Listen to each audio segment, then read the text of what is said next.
menjadi orang yang mudah sebar-sebar, karena belum tentu itu berita benar. Kalau nggak ngerti, ayo belajar. Mulailah curiga jika sudah suruh-suruh. Sebarkanlah, hey, tunggu dulu. Periksalah kalimat, kok banyak tanda seru. Banyak huruf besar, mata gue jadi ngilu. Coba dicari beritanya dulu, mendingan begitu daripada keliru. Apa untungnya sebar kabar palsu, daripada nanti kamu yang malu. Cek dulu, daripada nanti kamu yang malu. Cek dulu, siapa tahu hoax. Yup. Hello,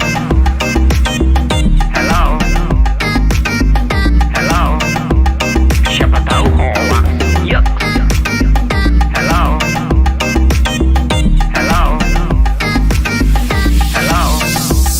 siapa tahu hoax. Hoax itu konten yang negatif, tujuannya itu ya provokatif. Paling cocok buat orang yang sensitif. Kalau ke gue ya gak efektif, tapi semua suka yang positif. Misalnya video yang inspiratif, meme yang lucu, itu juga sih positif, kreatif, dan produktif. Coba dicari beritanya dulu, mendingan begitu daripada keliru. Apa untungnya sebar kabar palsu, daripada nanti kamu yang malu.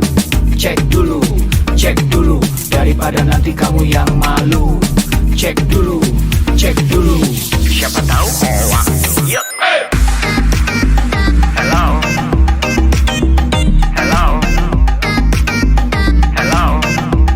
siapa tahu hoax. Yup. Hello,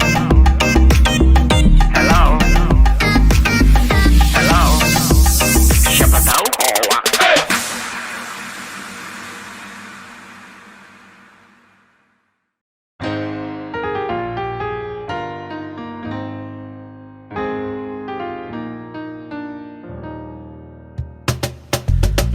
Tolong aku melolong, baca sosmed bikin aku bengong. Banyak berita isinya bohong, bikin orang jadi saling menggonggong. Seperti ada niat sebar kebencian, tanpa peduli akan ada kerugian. Seperti dapat munculnya permusuhan, karena tertipu jadi curigaan. Gue pernah baca hoax di sosmed, yang jadi merugikan tukang trompet. Katanya trompet bisa bikin kanker, trompet sih cuma bisa bikin bibir doer. Sylvester Stallone dibilang mati, Brad Pitt juga dibilang mati, Mr. Bean, Jackie Chan juga dibilang mati. Seneng banget doain orang mati. Harusnya ada etikanya bermain sosial media. Tak bisa asal mengirim tanpa dipikirin, bisa fatal akibatnya. Bersihkanlah udara kita dari kebencian.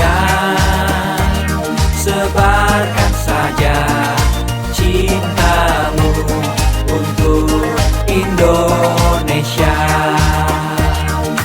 Wahai kepada pengguna sosmed, mari bersatu sampai lengket. Jagalah persatuan, jangan lobet. Hati-hati banyak tukang copet. Hey, jangan sampai salah posting, bisa bikin orang jadi pusing. Cek dulu itu penting, jangan jadi cepat terpancing. Gue pernah takut salah minum, karena bahaya buat tulang sumsum. Hampir semua merek disebutkan, gara-gara itu gue kehausan. Gue tertipu isu PKI, katanya jutaan sudah dipersenjatai. Akibatnya gue keluar biaya, bikin persembunyian bawah tanah. Harusnya ada etikanya bermain sosial media. Tak bisa asal mengirim tanpa dipikirin, bisa fatal akibatnya. Bersihkanlah udara kita dari kebencian. Sebarkan saja cintamu untuk Indonesia. Bersihkanlah udara kita dari kebencian. Sebarkan saja cintamu untuk Indonesia.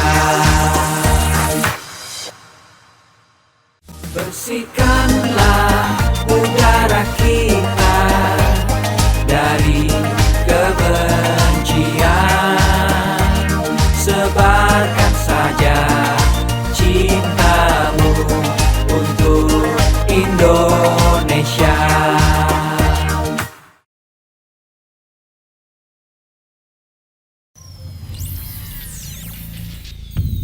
Selamat datang di Indonesia Makin Cakap Digital, langsung dari 34 provinsi, 514 kabupaten kota, diikuti lebih dari 500.000 talenta digital. Inilah Indonesia Makin Cakap Digital.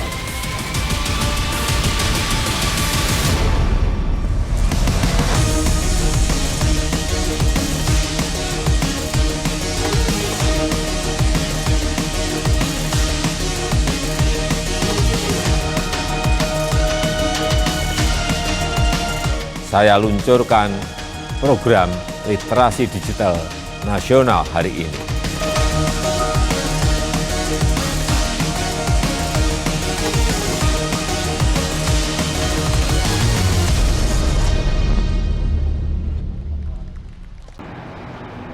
Assalamualaikum warahmatullahi wabarakatuh.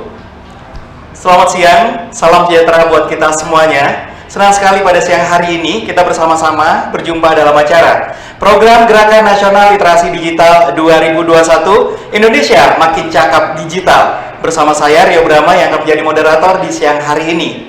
Baik teman-teman, saya mau nyapa dulu teman-teman yang ada di Sambas, Kalimantan Barat. Apa kabar semuanya? Semoga semuanya dalam kondisi sehat walafiat ya. Baik teman-teman, acara luar biasa ini tentunya memiliki latar belakang yang sangat istimewa. Bercerita dari teknologi informasi dan komunikasi di Indonesia yang berkembang semakin pesat. Hampir semua orang memiliki akses yang mudah terhadap internet dan berbagai informasi. Hal ini dibuktikan oleh angka penetrasi dan untuk pengguna internet yang di Indonesia sudah mencapai 73,3%. Berangkat dari fakta tersebut, Presiden Republik Indonesia, Bapak Joko Widodo, menetapkan percepatan transformasi digital untuk mencapai Digital Nation sebagai salah satu visi utama dalam masa pemerintahannya yang kedua. Salah satu programnya adalah pembangunan sumber daya manusia talenta digital. Dan sesuai dengan arahan visi Presiden Republik Indonesia tersebut, Kementerian Komunikasi dan Informatika bersama mitra jejaring GNLD Siberkreasi telah menyusun sebuah peta jalan literasi digital tahun 2021 hingga 2024 untuk meningkatkan partisipasi digital masyarakat. Di dalam peta jalan ini dirumuskan juga 4 kerangka dalam menyusun kurikulum digital, yaitu ada digital skills, digital ethnic, digital safety, dan juga digital culture. Oleh karena itu, Kementerian Komunikasi dan Informatika, khususnya Direktorat Pemberdayaan Informatika, Direktorat Jenderal Aplikasi Informatika akan melaksanakan kegiatan literasi digital untuk peningkatan kemampuan dan pemahaman masyarakat dalam penggunaan teknologi, informasi dan komunikasi atau TIK, dan kemampuan internet yang benar melalui implementasi program literasi digital di daerah 34 provinsi dan 514 kabupaten maupun kota yang akan melibatkan 110 strategis siberkreasi dan juga stakeholders yang terkait lainnya. Baik teman-teman, sebelum memulai acara hari ini, berikut tata tertib yang akan saya sampaikan. Tetap mematuhi dan mengikuti protokol kesehatan, mematikan mic atau di-mute, tetap menyalakan atau mengaktifkan kamera video, dan tidak diperkenankan untuk coret-coret layar. Kemudian tidak diperkenankan juga menyela pada saat narasumber berbicara atau menyampaikan materi. Dan hanya boleh bertanya pada saat sesi tanya jawab dan mengerjakan pretest dan juga post-test. Peserta akan mendapatkan e-certificate setelah mengisi post-test melalui link yang akan dibagikan di kolom chat. Dan aplikasi Siberkreasi ini dapat di-download di App Store maupun di Google Play. Baik teman-teman, untuk menambah semangat kita di siang hari ini dan juga sebagai rasa bentuk cinta kita kepada negeri ini, bersama-sama kita akan menyanyikan lagu Kebangsaan Indonesia Raya 3 stanza dan akan disusul oleh pemutaran video arahan dari Bapak Presiden Jokowi.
Bismillahirrahmanirrahim. Assalamualaikum warahmatullahi wabarakatuh. Salam sejahtera bagi kita semuanya. Shalom, Om Swastiastu, Namo Buddhaya, salam kebajikan. Yang saya hormati para Menteri Kabinet Indonesia Maju, para Gubernur, Bupati, dan Wali Kota di seluruh tanah air Indonesia, hadirin dan undangan yang berbahagia.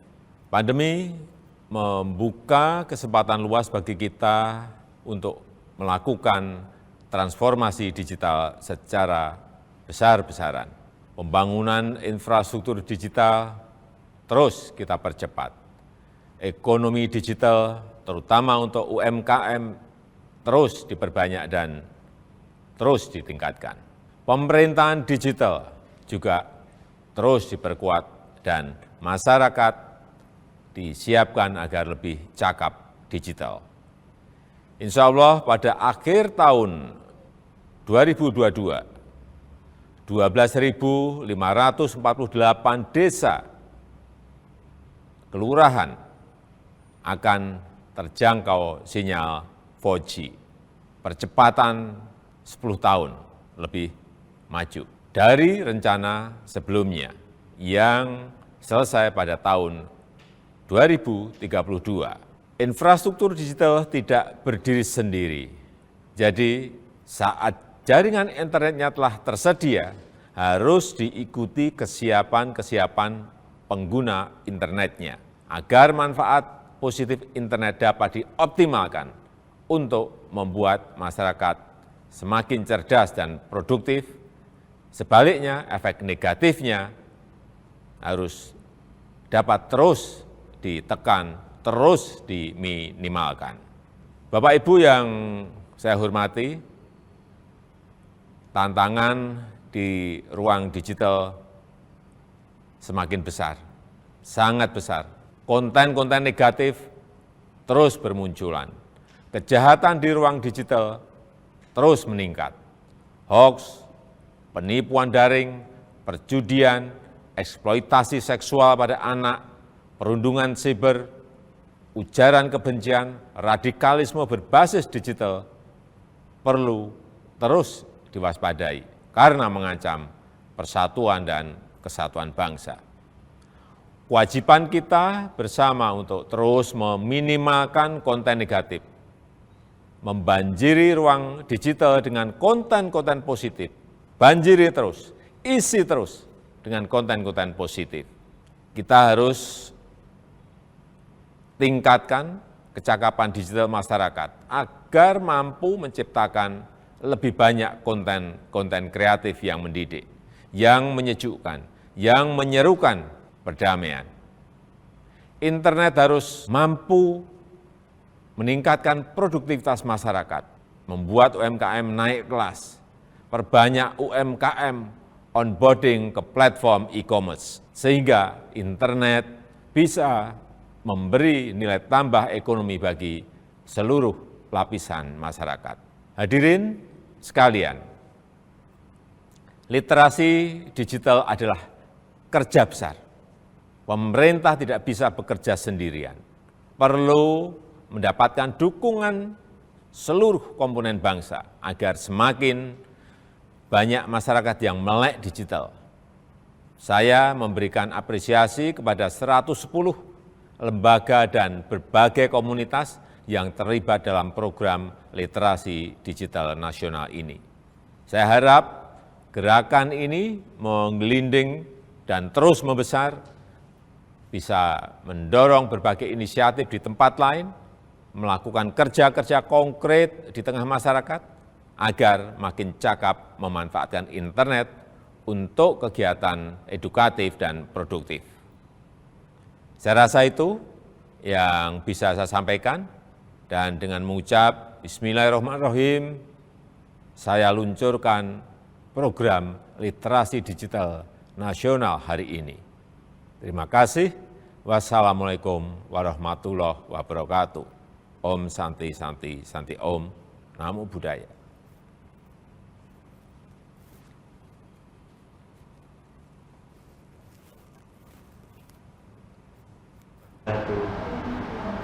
Terima kasih Bapak Joko Widodo, semoga visi di periode yang kedua ini tercapai sehingga menciptakan Indonesia makin cakap digital dan kebutuhan internet dapat menjangkau seluruh pelosok Nusantara. Baik, selanjutnya kita akan simak bersama-sama, berikut ada speech yang akan disampaikan oleh Bapak Satono SOS IMH, beliau adalah Bupati Sambas.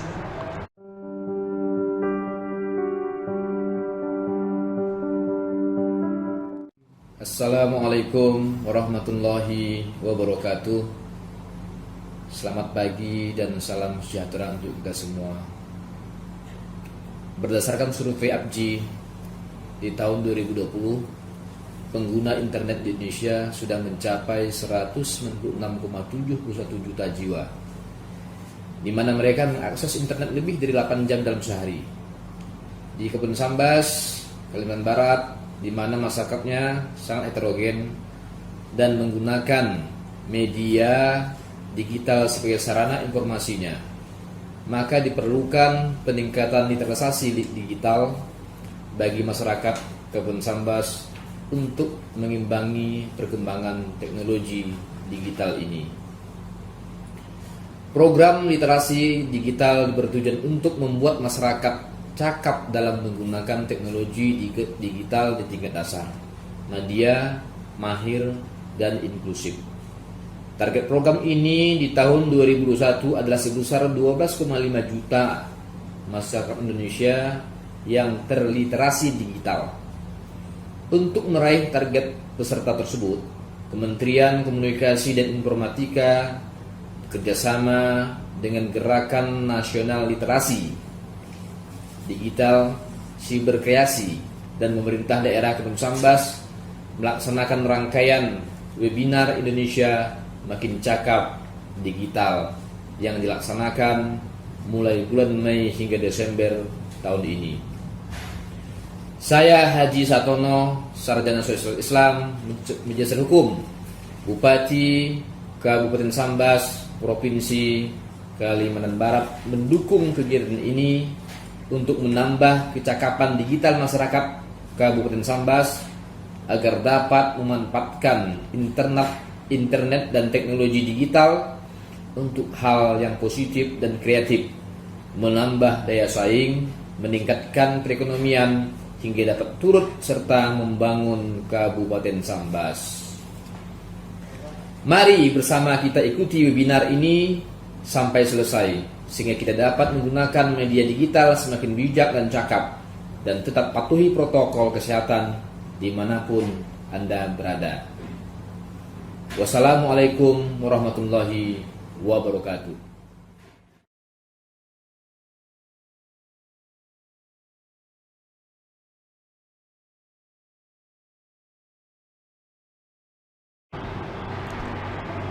Terima kasih Bapak Satono, Bupati Sambas. Harapannya adalah semoga seluruh masyarakat Sambas makin cakap digital. Baik teman-teman, sebelum kita memulai acara, saya masih mengingatkan bagi teman-teman ya yang masih belum mematuhi protokol kesehatan, silahkan ya mematuhi protokol kesehatan. Dan karena acara ini sampai dengan selesai nanti banyak sekali materi yang seru. Jadi pastikan tempatnya harus nyaman dan semoga jaringan internet di sana juga oke nih ya teman-teman ya. Baik. Untuk teman-teman yang masih belum follow Instagram Siberkreasi, silakan aja di follow ya untuk postingan di story maupun di feed, silakan aja follow @siberkreasi, juga @litdikalimantan. Kemudian hashtag yang harus ditambahkan pada saat memposting adalah litdikal 1064. Baik, litdikal 1064 dan kemudian makin cakap digital. Hashtag makin cakap digital dan kemudian hashtag siberkreasi. Nanti kita akan pilih untuk 10 orang yang aktif mengikuti webinar ini ya. Ini akan mendapatkan pulsa masing-masing adalah Rp50.000. Nah, apabila pengen dapat pulsa tapi tidak pengen upload story atau di feed ya, nggak apa-apa, bisa melalui pertanyaan. Jadi apabila nanti ada pertanyaan untuk narasumber, silahkan aja tanya sebanyak-banyaknya. Nanti kita akan pilih untuk 10 orang yang bertanya. Ini akan mendapatkan pulsa juga senilai Rp50.000 untuk 10 orang ya. Format untuk bertanya adalah pertanyaan, spasi nama, kemudian spasi nomor handphone dan email. Itu adalah format pada saat nanti teman-teman mau mengirimkan pertanyaan untuk para narasumber. Kita akan pilih untuk 10 orang yang beruntung dapat pulsa Rp50.000. Baik teman-teman, sudah ada 4 narasumber yang luar biasa banget, sudah siap untuk menyampaikan materinya tentunya ya di siang hari ini. Saya mau memperkenalkan dulu nih ya untuk keempat narasumber tersebut ya. Baik, untuk yang pertama yang memberikan materi yang pertama tentang digital skills, digital content, do and don'ts. Ini akan disampaikan oleh Kak Tony Kurniawan, beliau adalah marketing specialist. Dan untuk yang kedua, dari digital skills juga, jenis-jenis mesin pencarian atau search engine dan tips memilah informasi dari mesin pencarian tersebut. Ini akan disampaikan oleh Kak Heldi Hastriandi, STMkom, beliau adalah dosen Politeknik Negeri Sambas. Dan kemudian untuk yang ketiga nanti akan ada membahas tentang digital culture, serba-serbi konten dalam berliterasi yang akan disampaikan oleh Niputu Dwi Ferayanti SSM Hum, profesional MC, TV host and presenter, juga announcer dan juga lecturer. Ini akan membahas itu tadi ya, serba-serbi konten dalam berliterasi. Kemudian yang keempat nanti ada Kak Fani Wijaya Eskom MCS, beliau adalah dosen Politeknik Negeri Sambas, akan menyampaikan digital etnik bijak sebelum mengunggah di media sosial. Baik, sudah ada 4 narasumber yang sudah siap untuk membagikan materinya. Kita belajar bersama-sama di siang hari ini tentunya ya. Saya harap teman-teman semangat untuk menyimak ini. Ini benar-benar luar biasa banget narasumber kita. Baik, saya hadirkan dulu untuk narasumber yang pertama. Ada Kak Tony Kurniawan. Silahkan. Selamat siang Kak Tony. Halo Mas Rio, Halo, apa kabar Kak Tony? baik Mas Rio, apa kabar? Alhamdulillah baik juga Kak Tony. Baik. Oke, ini akan membahas digital skills, digital content, do and done. Berarti ini konten-konten yang boleh diposting sama tidak ya Kak ya? Ya benar banget Mas Rio. Jadi aku mau bagi-bagi Oke. insight buat teman-teman juga. Betul sekali, ini memang sangat dibutuhkan. Jadi memang dunia digital memang sangat luas. Informasi ini mau kita share atau kita keep, ini semuanya ada di kita ya, filternya ya. Kendalinya dari kita sendiri ya. Oke. Baik, sudah siap Kak Tony? Kami persilahkan. Ya Mas Rio, thank you ya.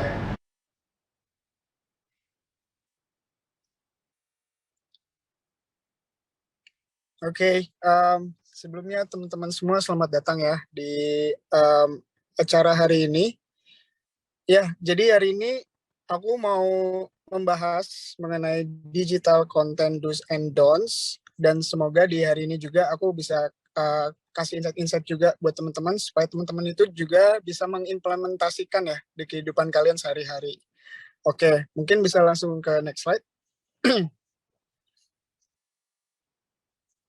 Nah, teman-teman, sebelum aku akan bahas tentang digital content ya, aku mau memperkenalkan diri dulu. Tadi Mas Rio juga udah sempat mention ya, aku Tony Kurniawan. Jadi sekarang aku bekerja di salah satu startup di Jakarta, namanya Party Post Indonesia. Jabatan aku sebagai marketing spesialis di sini adalah menghubungkan brand dengan influencer. Jadi aku turun langsung untuk kegiatan campaign ataupun kerjasama dengan brand, lebih ke arah partnership. Kalau sekarang kesibukan aku sendiri, aku juga sambil mengambil magister ya di marketing communication, kampus aku di LSPR. Oke, itu perkenalan singkat tentang aku. Sekarang aku akan langsung lanjut ke konten kita ya. Hari ini yang mau aku bahas. Next slide.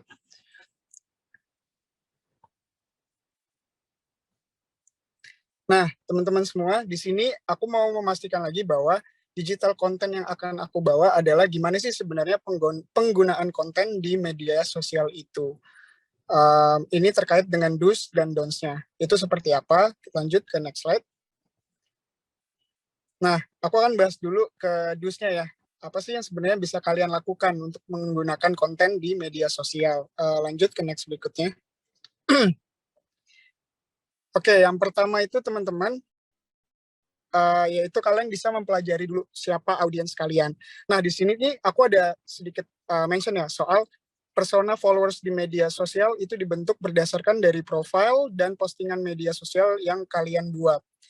Jadi seperti contohnya apakah kalian adalah food blogger, traveler, vlogger, atau everyday people.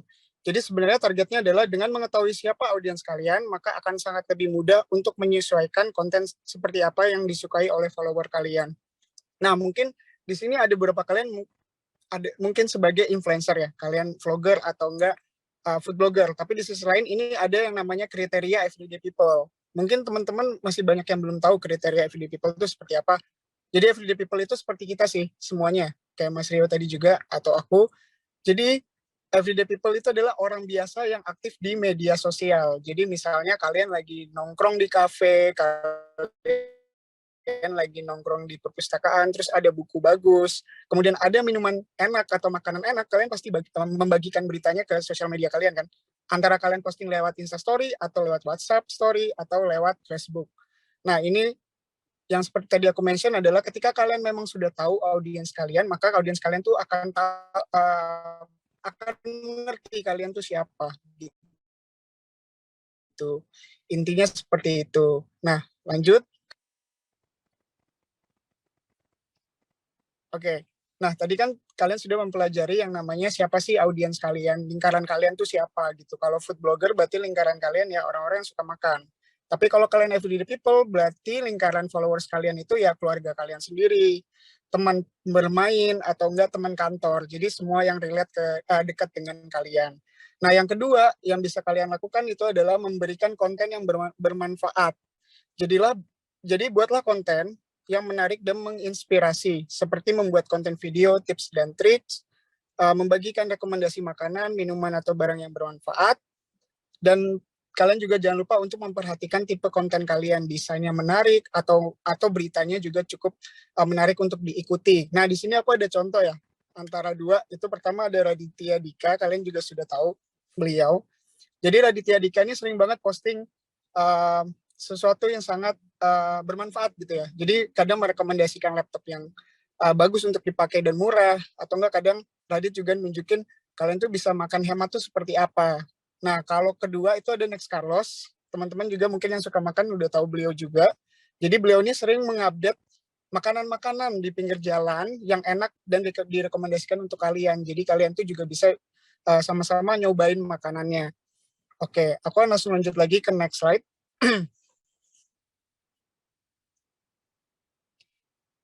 Nah, ini yang menarik nih teman-teman. Terakhir ini di DUS adalah memilih media sosial yang tepat. Jadi pilihlah media sosial yang membuat kalian nyaman dan sesuai dengan kebutuhan kalian. Media sosial yang dapat digunakan ya seperti Instagram, Twitter, TikTok, YouTube, dan lainnya. Sebenarnya kenapa sih kita harus memilih media sosial itu yang sesuai sama kita gitu? Sebenarnya yaitu agar kita dapat memaksimalkan penggunaan media sosial dan berkreasi dengan cara kita sendiri. Nah, jadi dengan cara kita sendiri itu seperti apa? Contoh misalnya kalian emang pengen fokusnya untuk posting terkait dengan testimoni atau review ya. Jadi kalian misalnya aku mau ke makanan nih Kak, misalnya gitu. Ya kalian yang butuhkan adalah platform media sosial yang bisa mendeliver video kalian gitu. Jadi kalau misalnya video tuh bisa pakai apa? Kalian bisa pakai platform TikTok, kalian bisa pakai platform YouTube atau Instagram. Nah, kalau untuk review kan selalu relate ke video. Alasannya kenapa? Karena supaya orang bisa lihat ekspresi kalian gitu. Apakah orang bisa lihat langsung, oh ternyata bentuk makanannya, produknya tuh seperti ini. Terus ekspresi kalian tuh juga bisa dilihat. Senang atau enggak gitu. Jadi itu yang dibutuhin. Kenapa kalian harus buat kalau terkait testimoni atau review itu menggunakan video. Tapi kalau misalnya kalian mau fashion, OOTD ya, outfit of the day, kalian pakai pakaian, kalian bisa pakai foto gitu. Kalau pakai foto ya kalian bisa pakai penggunaannya di Instagram. Karena Instagram kan juga fokus ke penggunaan foto dan video. Tapi kalau kalian suka yang menulis, membuat thread, kalian bisa pakai Twitter. Seperti itu. Oke, mungkin kita lanjut lagi. Next slide. Nah, teman-teman, tadi kan yang DUS ya, yang bisa kalian lakukan dalam menggunakan konten di media sosial. Sekarang aku mau jelasin don'ts-nya itu apa. Apa saja sih sebenarnya yang harus dihindari ketika kalian menggunakan konten di media sosial. Lanjut. Next slide. Oke. Nah, teman-teman ini pasti sudah sering mendengar ya tentang hoax. Jadi pertama, jangan menyebar hoax. Dalam KBBI itu Hoax itu diartikan sebagai informasi yang direkayasa atau menutupi informasi yang sebenarnya. Hoax ini dapat memberikan dampak negatif ke masyarakat seperti kepanikan, keresahan, dan fitnah yang merugikan orang lain. Pastikan untuk selalu memeriksa kebenaran berita tersebut dari sumber yang terpercaya dan melihat di dua sisi. Nah, ini menarik sih. Teman-teman tuh pasti sering banget dapat video either berita atau isu ya, viral yang lainnya, itu berbentuk video atau tulisan di dalam WhatsApp. Terus nanti kalian ketika baca, kalian menyebarkan ke tempat lain tanpa mencari tahu kebenaran dari berita tersebut. Nah, ini aku saranin ke teman-teman semua untuk selalu meng-cross check atau kalian harus teliti saat kalian melihat berita. Aku kasih contoh ya, misalnya tiba-tiba ada berita di WhatsApp masuk. Salah satu isu misalnya, benar nggak sih kalau mengkonsumsi micin itu bikin bodoh misalnya. Tapi di situ tertulis micin itu bikin bodoh. Benar ya? Nah, caranya adalah aku akan cari di berita yang terpercaya. Jadi sumber yang terpercaya berita ini benar atau tidak. Aku cari caranya gimana atau misalnya bingung. Ya kalian bisa cari contoh list sebuah berita terpercaya di Indonesia. Itu biasanya ada rankingnya kan, kalian tinggal Google. Itu ada ranking-ranking yang berita-berita yang terpercaya. Nah, kalian bisa akses di situ dan kalian cari. Misalnya isunya micin, ya kalian cari dulu, micin bener nggak? Oh, ternyata nggak benar nih, beritanya bohong. Jadi kalau beritanya bohong, aku akan mengambil tindakan, aku akan mengechat teman aku, akan bilang, ini sebenarnya beritanya tidak baik dan mohon untuk tidak disebarkan. Karena berdasarkan artikel yang asli yang aku baca itu seperti ini, gitu. Jadi, teman-teman pastikan untuk selalu meng-cross check ya. Ini aku ada contoh sih, kedua. Ada dua contoh ya, di sebelah kanan ini. Satunya lagi tuh yang Ibu Ratna ya, Sarumpait, yang waktu itu ya beliau bilang wajahnya itu karena dianiaya, padahal sebenarnya setelah beliau itu hanya operasi gitu, operasi wajah, dan akhirnya beliau sekarang mendapat hukuman ya gitu. Jadi intinya teman-teman harus selalu waspada ya gitu, jangan sampai berita yang kalian dapat langsung kalian sebarkan gitu aja tanpa kalian cari tahu. Lanjut lagi, next slide. Nah, yang kedua adalah menyebarkan kebencian bersifat sara. Nah, jadi teman-teman menggugah konten dan menyebarkan informasi di media sosial yang mengandung provokasi atau menyudutkan pihak lain dengan mengatasnamakan sara. Jadi suku, agama, ras, dan antar golongan itu sangat tidak diperbolehkan ya buat teman-teman semua gitu. Jadi hindari hal ini ya, karena ini sudah ada kebijakannya juga dari pemerintah berdasarkan pasal RUU KUHP pasal 242 yang melarang keras adanya penyebaran dan mengatasnamakan sara dan akan terancam pidana sekitar 3 tahun penjara. Nah, ini aku ada contoh nih teman-teman, di sebelah kiri itu ada contoh pelaku sebar video pembakaran Al-Quran karena putus cinta. Jadi sebenarnya kan dia cuma putus cinta ya, tapi dia membakar kitab suci agama Islam gitu, dan itu men-trigger atau jadinya orang-orang marah dong, karena dia kenapa dia putus cinta, dia harus bakar Al-Quran gitu. Jadi pastikan ya teman-teman semua selalu menjaga etika kalian ketika kalian menggunakan konten di media sosial, mau itu penyebaran atau kalian meninggalkan opini kalian gitu. Jadi pastikan kalian harus saling menghargai satu sama lain sebelum kalian meninggalkan komentar seperti itu. Next slide. Oke, ini kayaknya waktu aku juga ini ya, mungkin aku yang masih singkat lagi. Selanjut lagi itu adalah menyebarkan informasi pribadi. Nah, ini menarik nih. Teman-teman semua, pastikan ya, kalian itu tidak membagikan informasi mengenai diri kalian itu terlalu banyak melalui media sosial. Contoh, seperti nama keluarga, alamat rumah, nomor telepon, foto barang mewah, nomor plat kendaraan, foto dan video kalian yang bersifat pribadi, agar terhindar dari ancaman pelaku kejahatan di media sosial. Tindakan kriminal ini sekarang semakin banyak dan akses untuk pelaku-pelaku kriminal ini sudah semakin luas. Ini ada contoh ya, aku kasih contoh aja ke teman-teman. Di sebelah kanan, itu ada gadis di Bekasi diperkosa saat asik bermain TikTok. Ini teman-teman mungkin ada yang sudah baca. Jadi dia ketika main TikTok, ada maling masuk ke rumahnya, dia melihat anak ini main TikTok, wanita ini, dan akhirnya diperkosa. Nah, ini kan sangat berbahaya sekali ya, karena ketika cewek ini mungkin pelaku itu memang sudah tahu cewek ini siapa, karena dia sering update dan joget-joget di rumah gitu. Dan ketika pelakunya tahu bahwa ini cantik dan sering joget joget-joget seksi mungkin ya, dan akhirnya ya pelakunya akhirnya memperkosa beliau gitu.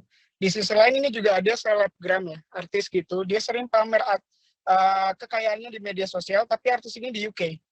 Jadi dia sering pamer, terus dia sering kasih tahu dia tinggal di mana, dan akhirnya malingnya datang ke rumahnya dan dia dirampok habis-habisan. Pelakunya ketika tertangkap, pelakunya bilang, ya karena saya mengikuti selebgram ini gitu, selebgram ini selalu update, dia selalu punya barang mewah, punya duit banyak, makanya pelaku itu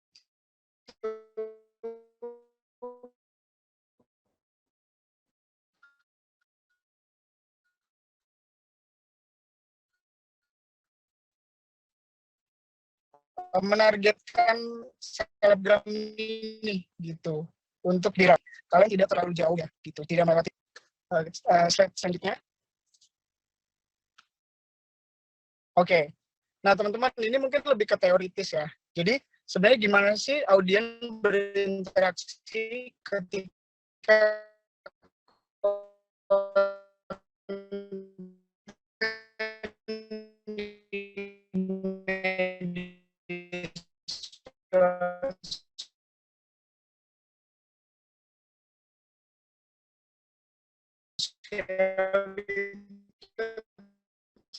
terjadi. Nah, ini teman-teman lihat ada basic, Sugiyama dan Andre Dede adalah perubahan visi mereka itu pasif menjadi aktif. Orang melihat ada berita yang masuk ya, kalian melihat ada berita termasuk attention karena mereka udah mendapatkan perhatian kalian. Kemudian ketika kalian melihat, kalian baca, apakah kalian tertarik dengan beritanya gitu. Ketika tertarik itu masuknya ke interest. Nah, ketika kalian tertarik dengan beritanya dan mau mencari tahu, maka jatuhlah ke bagian nextnya adalah search. Jadi kalian cari tahu, wah ini beneran ya micin bikin bodoh ya, bener nggak? Kalian action, kalian cari tahu. Ketika kalian mencari tahu, baru kalian share. Kalian menyebarkan ke orang lain. Nah, inilah proses yang terjadi di dunia digital ya, teman-teman gitu. Jadi, pastikan ketika kalian emang men-search berita yang menurut kalian menarik, itu kalian mencarinya dengan sungguh-sungguh atau teliti gitu. Pastikan dari sumber-sumber yang terpercaya. Jangan cepat untuk mengambil tindakan untuk action dan share ke teman kalian sebelum berita itu tervalidasi. Seperti itu. Nah, mungkin next slide. Nah, ini mungkin pesan dari aku juga ya buat teman-teman semua, dan sebagai slide terakhir aku juga ya. Jadi berbijaklah dalam bermedia sosial buat teman-teman semua. Tadi aku udah kasih beberapa poinnya juga, do's and don'ts. Semoga teman-teman juga bisa mengimplementasikan di kehidupan kalian sehari-hari ya. Oke, next slide. Oke, mungkin cukup sekian teman-teman presentasi dari aku mengenai do's and don'ts digital contents. Mudah-mudahan ini sangat berguna buat teman-teman semua, dan teman-teman semua juga harus selalu jaga kesehatan ya. Mungkin itu aja dari aku. Terima kasih. Oke, baik, terima kasih Kak Tony. Ini udah sharing tentang apa yang perlu diposting dan tidak diposting ya. Oke, jadi buat teman-teman semuanya nih ya, seluruh peserta, mungkin buat saya juga nih ya, apabila hal itu tidak penting untuk diposting, ya mungkin nanti berita ini masih simpang siur. Mudah-mudahan kita bisa filter dari diri kita sendiri ya, dan mencari informasi bukan hanya dari bukan satu berita aja. Kalau bisa di-compare dengan berita yang lain, apakah ini benar apa enggak sih beritanya, begitu ya. Terima kasih banyak Kak Tony, jangan beranjak pergi dulu ya. Nanti kita di akhir sesi kita akan bersama-sama membahas Q&A dari teman-teman peserta ya. Oke, baik, untuk teman-teman peserta yang sudah punya pertanyaan nih ya untuk Kak Tony, silahkan aja. Dengan formatnya yaitu adalah pertanyaan, spasi nama, spasi nomor handphone, dan juga spasi email. Silakan aja bertanya tentang itu tadi, tentang apa yang perlu diposting sama tidak nih ya di sosial media kita, begitu. Baik, selanjutnya kita masih ada 3 narasumber lagi. Untuk narasumber yang kedua ini, silahkan untuk Kak Heldi Hastriyandi, STMkom. Beliau adalah dosen Politeknik Negeri Sambas. Halo, selamat siang Kak Heldi. Halo, selamat siang Mas. Apa kabar Kak Heldi? Alhamdulillah baik. Oke, semoga semuanya selalu dalam kondisi sehat walafiat semuanya ya Kak Heldi ya. Semoga amin. Oke, baik. Ini akan membahas tentang materi jenis-jenis mesin pencarian atau search engine dan tips memilah informasi dari mesin pencarian. Iya, betul. Oke, sangat dibutuhkan sekali loh. Iya. Oke. Silakan nanti mungkin ada praktik sedikit. Oke. Baik, silakan disimak teman-teman peserta. Silakan Kak Heldi. Ya. Oke, saya izin. Oke, bisa dilihat screen-nya.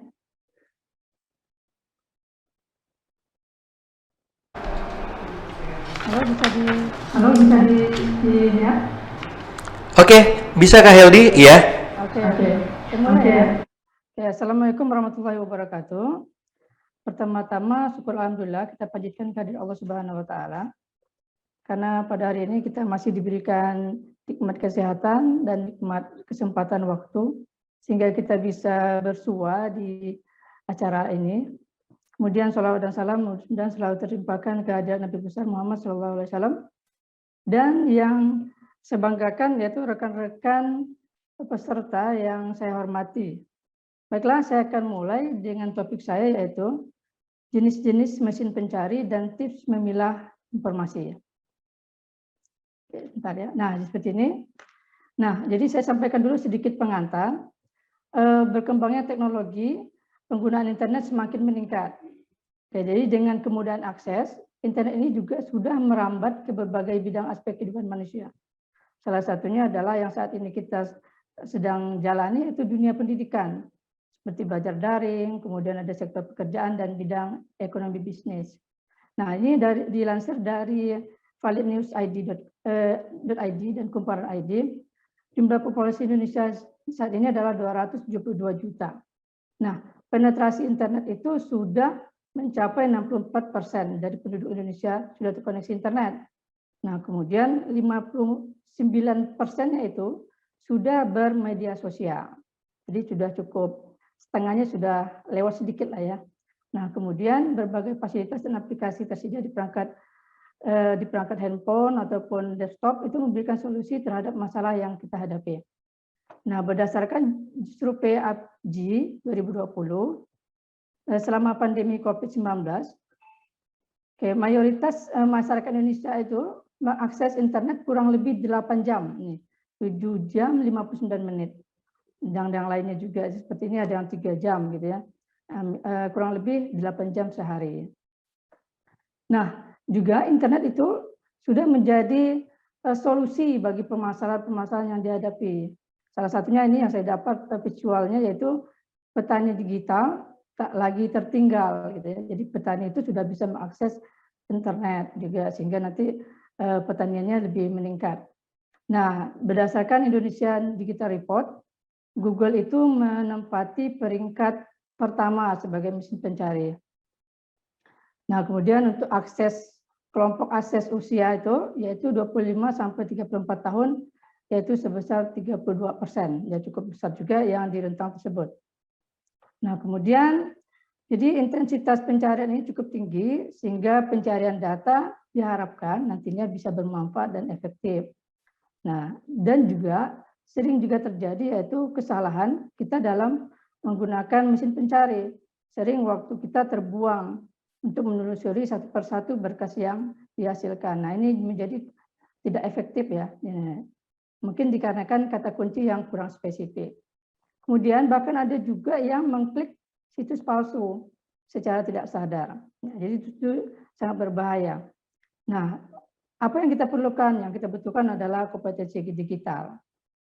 Kompetensi digital. Nah, di antaranya apa saja kompetensi digital yang kita butuhkan, yaitu kemampuan mengakses, menyeleksi, memahami, menganalisa, memverifikasi, dan mengevaluasi. Bahkan sampai ke tingkat berpartisipasi dan berkolaborasi dalam menghasilkan konten informasi tersebut. Nah, tujuan dari kompetensi ini adalah kita dapat menguasai penunjang untuk dalam di bidang pendidikan dan profesi. Jadi kita menguasai kompetensi digital tersebut. Nah, saya masuk ke materi dasar. Yang akan saya sampaikan adalah mengenai definisi mesin pencarian, kemudian permasalahan yang sering dihadapi, kemudian tips menggunakan mesin pencari, kemudian serta solusi terkait dari masalah tersebut. Apa saja sih? Nah, kemudian saya mulai dari definisi ya. Nah, mesin pencari informasi adalah situs yang memiliki kemampuan untuk mencari halaman situs web di internet berdasarkan basis data dengan menggunakan kata kunci. Nah, untuk kata kunci nanti kita bahas lebih detail. Nah, yang saya bilang tadi, beberapa mesin pencarian yang sering digunakan yaitu diantaranya Google, Yahoo, Bing, Baidu, Yandex, dan lainnya. Nah, ini data juga dari StatCounter 2001, 98% masyarakat Indonesia itu memilih Google. Ada juga yang survei 92% ya. Nah, ini keunggulan dari masing-masing search engine. Salah satunya misalkan Google itu memiliki waktu penyediaan informasi yang lebih cepat. Kemudian Bing itu memiliki fasilitas instant answer gitu ya. Dan banyak lagi kelebihannya. Nah, ini juga terkait dengan misalkan iklan. Ini berdasarkan Fahmi Amarullah di Jurnal Informatik tahun 2018 itu Google itu iklan iya gitu ya, Yahoo iya. Nah, kemudian untuk di Bing tidak. Nah, ini berdasarkan penelitian-penelitian yang sudah dilakukan. Dan untuk pencarian, alhamdulillah untuk beberapa situs pencari ini sudah aman ya, seperti itu.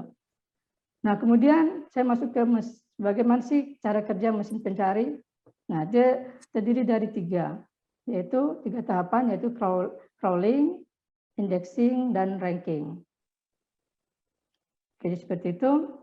Nah, apa itu spider atau crawler? Yaitu sebuah perangkat lunak yang bertugas untuk mengunjungi situs, kemudian membaca isi situs, kemudian mengikuti link-link yang ada di situs tersebut secara periodik. Setelah dikunjungi, kemudian dilakukan indeks. Indeks ini adalah membuat semacam katalog raksasa.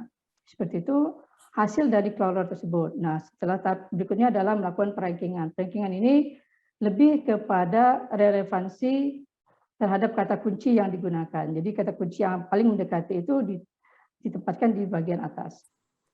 Nah, kemudian setiap mesin pencari itu memiliki 3 komponen di atas, namun berbeda secara algoritma. Nah, apa pengaruhnya? Pengaruhnya adalah salah satunya jumlah total data yang didapat, kemudian sistem perankingan data tersebut. Nah, ini dilakukan oleh Ricky Setiawan 2005. Nah, bagaimana cara menggunakan mesin pencari informasi? Nah, ini juga sudah sering kita lakukan sebenarnya. Jadi yang pertama adalah mengakses situs tersebut. Misalkan kita ingin berbahasa Indonesia, berarti google.co.id. Yahoo bahasa Indonesia, berarti id yahoo.com, seperti itu ya. Nah, itu sudah biasa dilakukan. Nah, mengetikkan kata kunci pencarian. Nah, kata kunci ini catatan adalah kita jangan mencemaskan hal kecil seperti ejaan ataupun penulisan huruf kapital, karena penulisan atau ejaan itu untuk hasil pencarian tidak akan jauh berbeda. Seperti COVID-19, COVID-19 itu sama ya. Nah, kemudian di Google juga memberikan saran. Jadi kalau kita misalkan masukkan kata keywords-nya adalah belajar daring, ya ada beberapa saran-saran kata frase atau kalimat yang mendekati. Nah ini yang sering menggunakan suara. Menggunakan suara ini sering sekali digunakan terutama anak kecil. Jadi ketika diakses karena belum tahu menulis, belum tahu membaca, jadi tinggal klik saja tombol mic-nya, kemudian bilang misalkan Upin Ipin. Nah, makanya akan tampillah seperti yang dicarinya gitu ya. Nah, ini mungkin dari sisi lain nanti dilakukan safety terhadap anak-anak gitu ya. Nah, oke, seperti itu. Kemudian yang ketiga adalah peninjauan kembali hasil pencarian.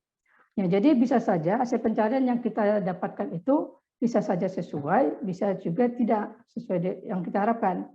Karena pada saat kita mencari itu ada berbagai macam, ada berita, ada gambar, ada video, dan lainnya. Nah, jadi permasalahan inilah yang sering muncul ya. Pertama ada kurang akurat, kemudian tidak spesifik, kemudian kita harus menseleksi secara mandiri. Bahkan kalau misalkan harus membaca terlebih dahulu, kemudian oh iya ini, nah itu kan agak buang waktu ya, tidak efektif. Nah, berikut adalah tips yang mungkin saya bisa sampaikan. Pertama adalah menggunakan fasilitas filter. Filter ini menggunakan fitur kategori. Nah, yang saya coba kolom merah itu, nah itu mulai dari image sampai ke finance. Jadi kita bisa menentukan pengen cari gambar ya, maka kita klik image gitu ya, dan sebagainya. Jika misalkan kita belum pernah ke kota Sambas, mungkin bisa klik Sambas, kemudian tekan maps, nah maka akan muncul alamat atau lokasinya ya, nah seperti itu. Nah, kemudian juga bisa dilakukan filter berdasarkan waktu. Nah, waktu ini kita dengan cara yaitu mengklik tombol tools, kemudian ada anytime saat ini, kemudian berapa jam yang lalu, berapa hari yang lalu, gitu ya, berapa minggu yang lalu. Bahkan kita bisa mengcustom berdasarkan rentang waktu. Kemudian ada juga, nah ini untuk mahasiswa, kemudian peneliti, siswa mungkin yang bikin laporan. Nah ini ada Google menyediakan yaitu disebut dengan Google Scholar atau bahasa Indonesia adalah Google Cendekia. Nah Google Cendekia ini ibaratnya seperti layaknya perpustakaan digital ya, perusahaan besar. Ya. Jadi kita juga kalau kita sudah login menggunakan akun kita, maka kita seperti memiliki perpustakaan pribadi seperti itu. Nah kemudian ada juga tips yang sudah coba saya juga praktekkan. Ya, jadi saya dapatkan dari urbandigital.id. Nah, misalkan kita ingin agar lebih efektif, maka ketika kita ingin mendapatkan akun dari sebuah situs, maka kita tinggal menuliskan @urbandigital.id. Maka yang tampil adalah akun medsos dari Urban Digital tersebut, misalkan seperti Facebook, Instagram, dan lainnya.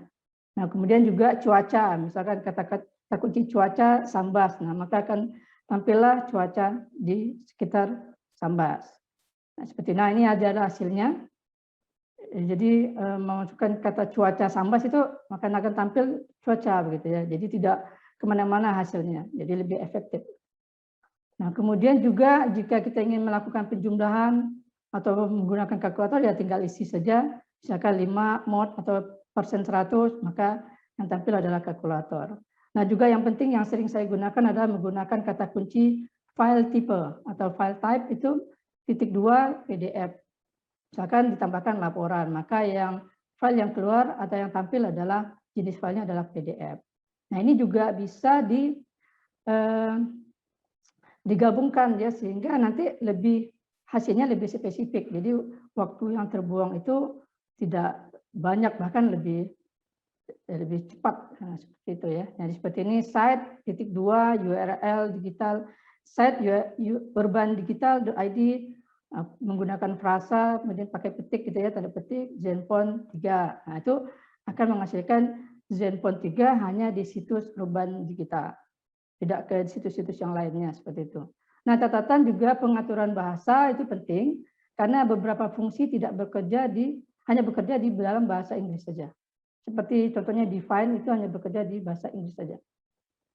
Nah, kemudian permasalahan lainnya terkait dengan kebenaran informasi tersebut dan kredibilitas sumber yang sudah disampaikan tadi oleh pemateri sebelumnya ya, Mas Tony ya. Nah, seperti itu. Jadi ada 55,5% masyarakat Indonesia itu menganggap semua informasi itu benar, dapat dipercaya, angkanya cukup rendah. Nah, kemudian 26% itu sebagian besar dapat dipercaya, 27% itu setengahnya saja yang dapat dipercaya. Nah, ini ada visual yang sadar akan datanya diambil itu 65%. Ya, itu cukup tinggi, namun ada saja yang masih kecurian data seperti itu. Sudah tahu tapi terjebak lah seperti itu ya. Nah, selain kompetisi digital, perlu juga kompetisi kritis. Nah, untuk apa? Agar kita tidak masuk ke dalam pusaran hoax ya. Nah, jadi seperti itu. Nah, jadi ada 3 gangguan informasi. Yang pertama adalah misinformasi, di mana informasi yang tidak benar, namun orang yang menyebarkannya menyadari bahwa itu adalah benar, namun tidak membahayakan orang lain. Disinformasi, beritanya tidak benar, yang menyebarkan juga tidak benar. Nah, itu parah sekali ya. Kemudian malinformasi. Malinformasi ini adalah sepenggal informasi yang digunakan untuk merugikan orang lain. Nah, ini cukup sangat-sangat berbahaya. Sudah banyak sering terjadi misalnya di video-video YouTube gitu ya. Nah, ini ada yang merugikan dan ada yang salah. Jadi misinformasi itu pure salah, kemudian niat merugikan itu ada disinformasi dan malinformasi. Oke, saya akan memberikan ciri-ciri misinformasi. Beritanya salah satunya adalah tidak masuk akal, kemudian tidak munculnya di media arus utama, kemudian mencatut lembaga atau figur publik. Kemudian kalimat dimulai dengan judul yang heboh, nah yang berlebihan. Nah itu ciri-cirinya ya. Ini diambil dari sumbernya Manggilo DKK 2020. Nah tadi Mas Tony atau Mas Tony ya, sumber pertama juga menyampaikan untuk memverifikasi berita. Nah ini saya juga memberikan tips bagaimana sih mengecek berita itu. Nah silakan nanti bisa membuka halaman toolbox google.com di Fact Check Explorer. Nah, jadi di situ tinggal dimasukkan saja kalimatnya, misalkan bahaya COVID, maka akan tampil bahwa berita tersebut keliru atau seperti apa gitu ya. Nah, jadi ini ada semacam verifikasi lah seperti itu. Jadi vaksin COVID-19 Sinovac mengandung bahan dasar yang berbahaya seperti boraks. Nah, itu jadi keliru seperti itu ya. Nah, kemudian di Kominfo juga sudah menyediakan konten, yaitu laporan isu hoax, jadi silakan boleh dicek. Kemudian liputan6.com juga sudah menyediakan, sehingga kita dapat mengurangi konten-konten yang nantinya akan berakibat mungkin itu adalah hoax ya, atau hoax. Nah, kemudian berbagai kasus penipuan digital acap kali terjadi karena kurangnya pemahaman kompetensi digital. Jadi hati-hati dengan penipuan. Kemudian ini juga sama yang disampaikan tadi, cek berita itu adalah mungkin harus dari sumber yang kredibel. Kemudian kadangkala berita itu harus dengan menggunakan domain yang resmi gitu ya, dan jarang menggunakan yang blogspot. Kemudian ya langkah yang berikutnya adalah kita harus membandingkan. Nah di sini ada no, yes, maybe. Nah kalau saran saya kalau yang kira-kira ragu ya tidak perlu di-share ulang gitu ya. Nah, seperti itu. Nah ini terakhir dari saya. Sebagai cooling down saja, mungkin ada yang belum pernah mencoba untuk Google Graffiti, silakan masukkan di browser, kemudian ketik Google Graffiti, maka akan ada efek-efek seperti itu. Kemudian ada juga Google yang tampilannya terbalik gitu ya, jadi bisa diakses di lgog.im.graffiti. Atau ingin yang berselancar sambil minum air laut, nah itu juga ada di underwater. Jadi begitu Mas dari saya. Ya. Oke, baik, terima kasih banyak. Ya, terima kasih banyak Kak Heldi. Ya, semoga ini bisa menginspirasi kita semuanya agar kita lebih berhati-hati menggunakan mesin pencarian ini. Pesannya tadi dari Kak Heldi adalah carilah yang kredibel, sumbernya bisa dipercaya itu tadi ya. Baik, terima kasih banyak Kak Heldi. Jangan beranjak pergi dulu Kak Heldi, kita akan membahas nanti ya untuk Q&A di akhir acara ini ya. Baik. Baik teman-teman, saya masih mengingatkan ya buat yang ingin bertanya kepada kedua narasumber tadi ya, kita masih ada dua narasumber lagi nih ya. Tapi sudah memiliki pertanyaan untuk Kak Heldi atau enggak Kak Tony tadi ya, yang di awal tadi, silahkan kirimkan format pertanyaan, spasi nama, spasi nomor handphone dan juga spasi email. Baik. Untuk format untuk mengirimkan pertanyaan yaitu adalah pertanyaan, spasi nama, spasi nomor handphone dan juga email. Silahkan bertanya sebanyak-banyaknya, boleh banget. Nanti kan kita pilih untuk 10 orang yang beruntung akan mendapatkan pulsa masing-masing adalah Rp50.000.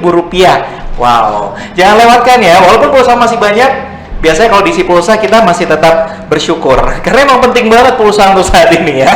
Oke, baik, selanjutnya untuk narasumber yang ketiga ini akan membahas tentang digital culture, serba-serbi konten dalam berliterasi. Akan disampaikan oleh Kak Niputu Dwi Ferayanti SSM Hum. Beliau adalah profesional MC, TV host, presenter, announcer, and lecturer. Halo, selamat siang Kak Vera. Halo, siang. Om Swastiastu, apa kabar Bali? Ya. Om Swastiastu, Bali cerah, ya. Bali cerah ya. Oke, di sana ada PPKM juga ya? PPKM juga. Sampai jam 8 malam. Oke, baiklah, semoga kita bisa mentaati ya, dan semoga virus ini bisa beralih cepat pergi lah dari sini agar kita bisa kembali aktivitas dengan baik. Oke, baik, silakan Kak Vera. Ya, baik, terima kasih Karyo. Rekan-rekan mohon izin saya share screen.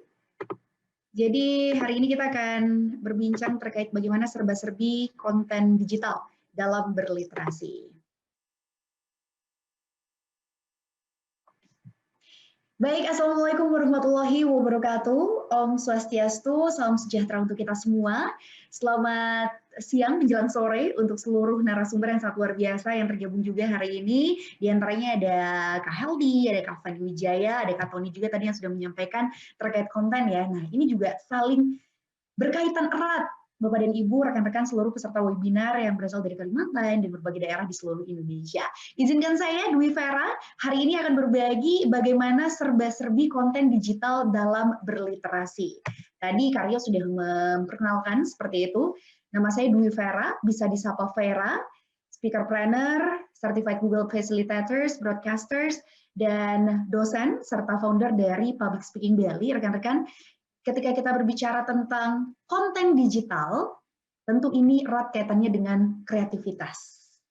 Jadi menurut Ayuran, ini orang kreatif itu termotivasi oleh hasrat untuk berprestasi, bukan untuk mengalahkan orang lain.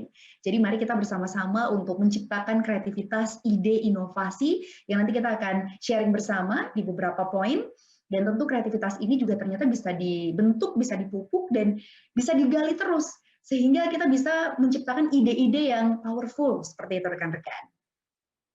Sebelum lanjut dan mengkhusus ke konten digital, jadi bagaimana serba-serbi konten digital dalam berliterasi ini kita harus tahu dulu, wah seperti apa ya literasi digital? Jadi menurut Kemendikbud, literasi digital merupakan kecakapan menggunakan media digital yang beretika, yang bertanggung jawab seperti itu untuk memperoleh informasi dan berkomunikasi, rekan-rekan.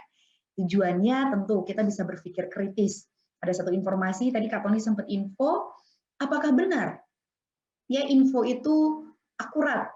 Apakah hoax? Seperti itu? Atau ada beberapa pertimbangan-pertimbangan lain. Jadi ketika kita mendapatkan informasi, mari kita sama-sama bedah terlebih dahulu. Sumbernya tepat nggak ya? Judulnya kok sensasional, jangan-jangan hanya clickbait gitu kan, cuma sengaja mengarahkan kita, tapi ternyata isi dan judul berita berbeda. Jadi dengan literasi digital ini kita bisa berpikir kritis yang mana informasi yang kita bisa share, yang mana yang tidak.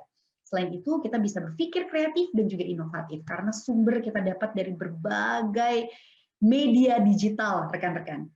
Dapat dari Mbak Google, ya kan, apapun yang Anda ingin tahu, semuanya tinggal klik dan akan diberikan jawaban detailnya. Selain itu juga tentu untuk memecahkan masalah, berkomunikasi dengan lebih lancar, apalagi situasi pandemi dan PPKM seperti ini, kita tidak bisa keluar rumah, tidak bisa bersosialisasi, tentu online, daring ini adalah salah satu solusinya dan kita bisa berkomunikasi lebih lancar tanpa harus ke satu daerah, ke contoh ke Jakarta, ke Kalimantan, atau ke Sulawesi. Ternyata dengan media digital ini kita bisa dengan mudah berkomunikasi dan juga berinteraksi. Dan terakhir adalah berkomunikasi dengan luas dan dengan orang banyak. Tentu manfaat dari literasi digital ini kita dapatkan bersama. Selain tadi yang kita sampaikan tujuannya, manfaatnya diantaranya adalah untuk menghemat waktu. Jadi contoh kita mau ikut seminar literasi digital nasional, kita nggak perlu jauh-jauh ke beberapa daerah, tapi kita bisa duduk manis di depan laptop, dikasih link Zoom-nya, ya, dan kita bisa langsung mendapatkan banyak sekali wawasan dan juga insight dari beberapa narasumber yang hadir juga hari ini. Selain itu, lebih hemat biaya, jadi nggak perlu tiket pesawat, tiket hotel, dan lain sebagainya. Ternyata dengan daring pun semua bisa kita lakukan. Memperluas jaringan, membuat keputusan yang lebih baik karena akan ada beberapa pertimbangan-pertimbangan yang akan kita dapatkan di media sosial tersebut, rekan-rekan. Tentu kita sebagai pengambil keputusan harus bijak, yang mana kira-kira kita ambil untuk keputusannya ya. Belajar lebih cepat dan juga efisien dan memperoleh informasi terkini dengan cepat. Dengan gempuran teknologi dan juga digitalisasi yang sangat luar biasa, mari kita bersama-sama bijak menggunakan media sosial dan mencari tahu bagaimana kira-kira membuat konten yang unik, kreatif, dan juga bermanfaat yang kita bisa sharing bagi masyarakat. Kegiatan literasi kalau di rumah biasanya menonton film di internet, termasuk menjelajahi informasi bersama anggota keluarga. Selain itu update status, caption, apapun itu ya, share, like, komen, membuat dokumentasi, itu juga termasuk kegiatan literasi. Tutorial, bagaimana cara memasak makanan khas Kalimantan, ya. Kalau yang di sekolah sekarang kita lebih ke kelas virtual, berkomunikasinya dengan menggunakan teknologi, dengan handphone, seperti itu, dan pengarsipan juga mulai digital. Sedangkan di masyarakat yang punya usaha UMKM, tentu ini sangat bermanfaat sekali untuk promosi, penggalangan dana sosial, selain itu juga mencari pekerjaan, membuat petisi daring juga, dan masih banyak lagi yang lain rekan-rekan. Berbicara tentang konten digital, wah ini menarik sekali. Konten digital merupakan konten dalam beragam format, bisa dalam bentuk tulisan, bisa dalam bentuk video, audio, atau kombinasinya, yang dapat dengan mudah dikirim atau dibagi melalui media-media digital. Kira-kira konten digital contohnya apa saja? Ada fotografi yang menarik, ada kutipan atau quotes yang menginspirasi, ada visualisasi data yang menarik dalam bentuk video, tips and tricks, serta infografis. Kita akan bedah satu-satu rekan-rekan. Karena kadang-kadang ya, kalau kita lihat zaman sekarang, generasi milenial, followersnya banyak banget, tapi ternyata di feed fotonya tuh cuma satu aja, atau dua. Entah apa tujuan mereka, mungkin dengan foto satu, followers banyak itu adalah salah satu prestis untuk para millennials, tapi menurut beberapa sumber juga tentu sosial media atau media sosial itu akan menjadi branding kita, reputasi kita. Nanti kita mau cari pekerjaan, mereka akan lihat apa sih yang di posting, captionnya seperti apa, bagaimana karakter orang ini, semua bisa dinilai dari media sosial. Untuk itu mari kita baik-baik membuat konten digital yang akan kita up nantinya di media digital atau di media sosial kita ya rekan-rekan ya. Yang pertama mari kita sama-sama perhatikan fotografi. Fotografi yang menarik, jadi contoh Anda punya usaha UMKM nih, mau jual baju. Kalau misalnya kita asal ngambil fotonya, miring atau tidak sesuai, nggak ada pencahayaan yang cukup, kualitasnya juga blur, kira-kira gimana rekan-rekan? Nggak akan ada yang mau beli produk kita. Tapi kalau kita manfaatkan ya lighting yang bagus, pengambilan yang tepat, tentu itu akan menjadi daya tarik tersendiri. Yang kedua, Anda bisa share kutipan yang menginspirasi. Semua orang bisa mencuri idemu, tapi tidak bisa mengeksekusi idemu. Jadi ternyata hal-hal yang kita bisa update, upload, atau unggah di media sosial, itu adalah hal-hal yang bermanfaat yang bisa berdampak ke masyarakat luas. Next, visualisasi data yang menarik. Salah satu contoh dari konten digital juga. Kadang-kadang kita melihat, ini ya satu konsep dari Dr. Albert, mengatakan bahwa komunikasi itu terbentuk dari 3V, vokal, verbal, and visual, seperti itu. Kalau kita hanya teks saja, tanpa visualisasi data yang menarik, orang-orang akan enggan untuk melihat konten kita. Jadi bisa diatasi dengan tips and triknya adalah kita bisa buat diagram, bisa buat grafik juga yang merepresentasikan data tersebut, rekan-rekan. Next, bisa dalam bentuk video. Jadi ada suatu research yang menunjukkan kalau misalnya kita upload foto atau mengunggah foto, kita hanya tahu like-nya saja. Tapi kalau kita mengunggah video, kita akan tahu tidak hanya yang like tapi juga view. Jadi, coba sesekali kita unggah video, melihat bagaimana respon followers kita atau rekan-rekan kita terhadap video tersebut. Jadi kita bisa track on bagaimana insight-nya, apakah bagus ketika kita upload foto atau mengunggah video tersebut, berapa orang yang lihat walaupun like-nya tidak terlalu banyak, seperti itu rekan-rekan ya. Apalagi kira-kira konten yang bisa kita unggah, tips dan trik. Ini juga sering kita dapatkan di berbagai kanal, di berbagai media. Terkadang kita bingung ya, aduh kira-kira mau upload apa lagi ya, unggah apa lagi ya. Tips and trick adalah salah satu solusinya yang Anda bisa lakukan juga. Dan terakhir adalah kontennya dalam bentuk infografis. Di sini contohnya adalah memakai masker, tata caranya. Kalau kita hanya teks saja, tidak membuat sebuah infografis yang menarik, ya. Jadi itu akan membuat yang membaca bosan. Mari kita sama-sama kemas sekreatif mungkin, semenarik mungkin, dan tentu dengan target market, target pasar yang sesuai. Oh, anak muda. Pemilihan warna, dan juga beberapa gambar yang sesuai juga dengan topik yang akan kita buatkan konten tersebut, rekan-rekan. Bagaimana langkah-langkah membuat konten digital? Jadi beberapa tipsnya adalah yang pertama, gunakan bahasa yang tepat. Coba kalau Anda punya bisnis atau Anda mau menjual produk atau jasa, disesuaikan. Kalau misalkan targetnya adalah anak muda, bahasanya yang fun. Kalau targetnya adalah para eksekutif, lebih ke formal. Kualitas foto dan video juga harus diperhatikan, ya. Desainnya lebih banyak gambar. Sekarang banyak sekali contoh-contoh konten-konten yang menarik yang Anda bisa pelajari di berbagai sumber seperti itu. Jadi ini kita make it short dan kita bisa aplikasikan bersama, ya. Buatlah sesuatu yang unik. buatlah sesuatu yang berbeda. Tidak perlu sesuatu yang terbaik, paling oke, paling wah, tapi lebih baik beda dan membuat netizen itu penasaran. Wah, ini videonya unik banget, kayak gitu kan. Tapi ingat ya, viralnya adalah viral yang positif, bukan viral yang negatif. Berbeda dan sesuai dengan tren. Ikuti juga tren 2021 nih, lagi tren apa sih di Google, kan kita bisa cek juga Google Trend apa yang bisa kita up juga di media sosial kita sebagai salah satu bahan dari konten. Dan terakhir adalah eksekusi.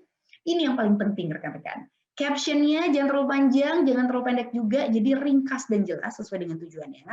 Next, jangan lupa ketika Anda mau share konten digital tersebut di media sosial atau media digital, perhatikan prime time-nya. Prime time-nya kira-kira jam berapa? Pulang kerja kah? Atau ketika makan siang? Tergantung lagi dari target market Anda, ya prime time-nya. Apakah targetnya mama-mama bunda, mama-mama muda yang mau cari baju balita.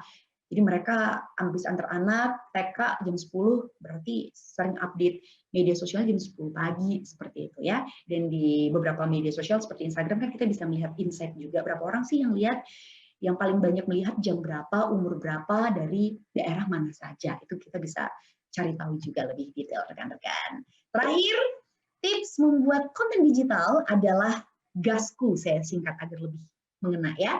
G yang pertama adalah kita harus buat good content, seperti tadi yang sudah saya sharing. Yang A, kita harus beradaptasi dengan situasi kondisi dan tren saat ini. Jangan lupa, S-nya adalah social media ethic. Kita harus sesuai dengan etika bermedia sosial yang baik, bijak, dan bertanggung jawab. Next, K, kita harus berkolaborasi dengan rekan-rekan yang lain. Bisa duet, ya kan, dengan yang lain, atau dengan teman yang lain yang punya passion yang sama, kalian buat video yang menghibur dan juga membantu dan bermanfaat. Dan terakhir adalah up to date. Jadi harus diambil berita-berita yang memang lagi hits di era sekarang. Jangan mengambil berita-berita yang sudah lampau. Seperti itu rekan-rekan. Jadi good content, adaptasi, social media etik, kolaborasi, dan up to date. Mari kita aplikasikan bersama-sama untuk membuat konten yang berbobot dan bermanfaat. Terakhir, dari Bapak Nadiem Makarim mengatakan semua orang bisa mencuri idemu, tapi tidak semua orang bisa mengeksekusi idemu sebaik dirimu. Mudah-mudahan perbincangan atau obrolan sharing hari ini bermanfaat untuk rekan-rekan sehingga bisa menciptakan konten digital yang bermanfaat. Akhir kata saya Dwi Vera, pamit undur diri. Wassalamualaikum warahmatullahi wabarakatuh. Om Santi. Om Santi. Om. Selamat siang. Terima kasih banyak Kak Vera, luar biasa banget sharingnya kali ini ya. Jadi kita memiliki insight langsung kalau misalnya mau bikin sosial media kita jadi kece.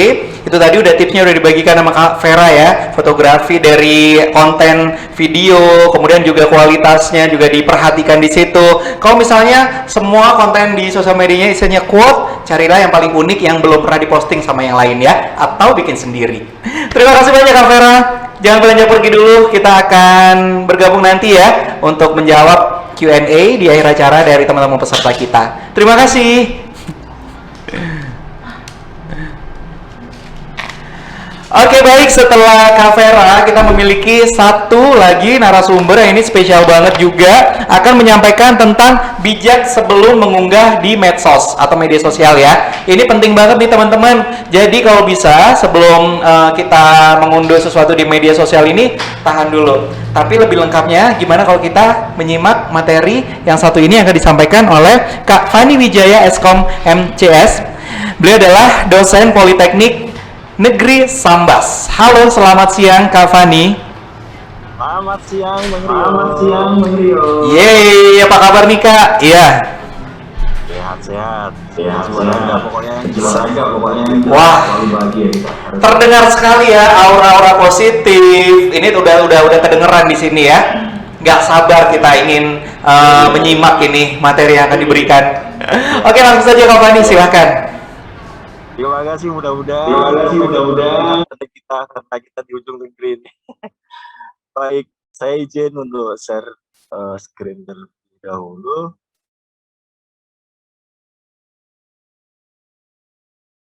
Baik, Assalamualaikum warahmatullahi wabarakatuh. Selamat siang, salam sejahtera, Om Swastiastu, Namo Buddhaya, salam kebajikan. Oke, kita terakhir nih saya berarti ini untuk kita di sesi hari Jumat. Kebetulan saya dapat topik tentang bijak sebelum mengunggah media sosial di sini. Yang tentunya kita sudah cukup apa ya, sudah menjadi kebiasaan kita sih kalau memegang media sosial, apalagi di era saat ini pandemi saat ya media sosial itu menjadi hal yang sangat dekat dengan aktivitas sehari-hari kita, khususnya generasi milenial nih dan Gen Z kalau istilahnya sekarang tuh.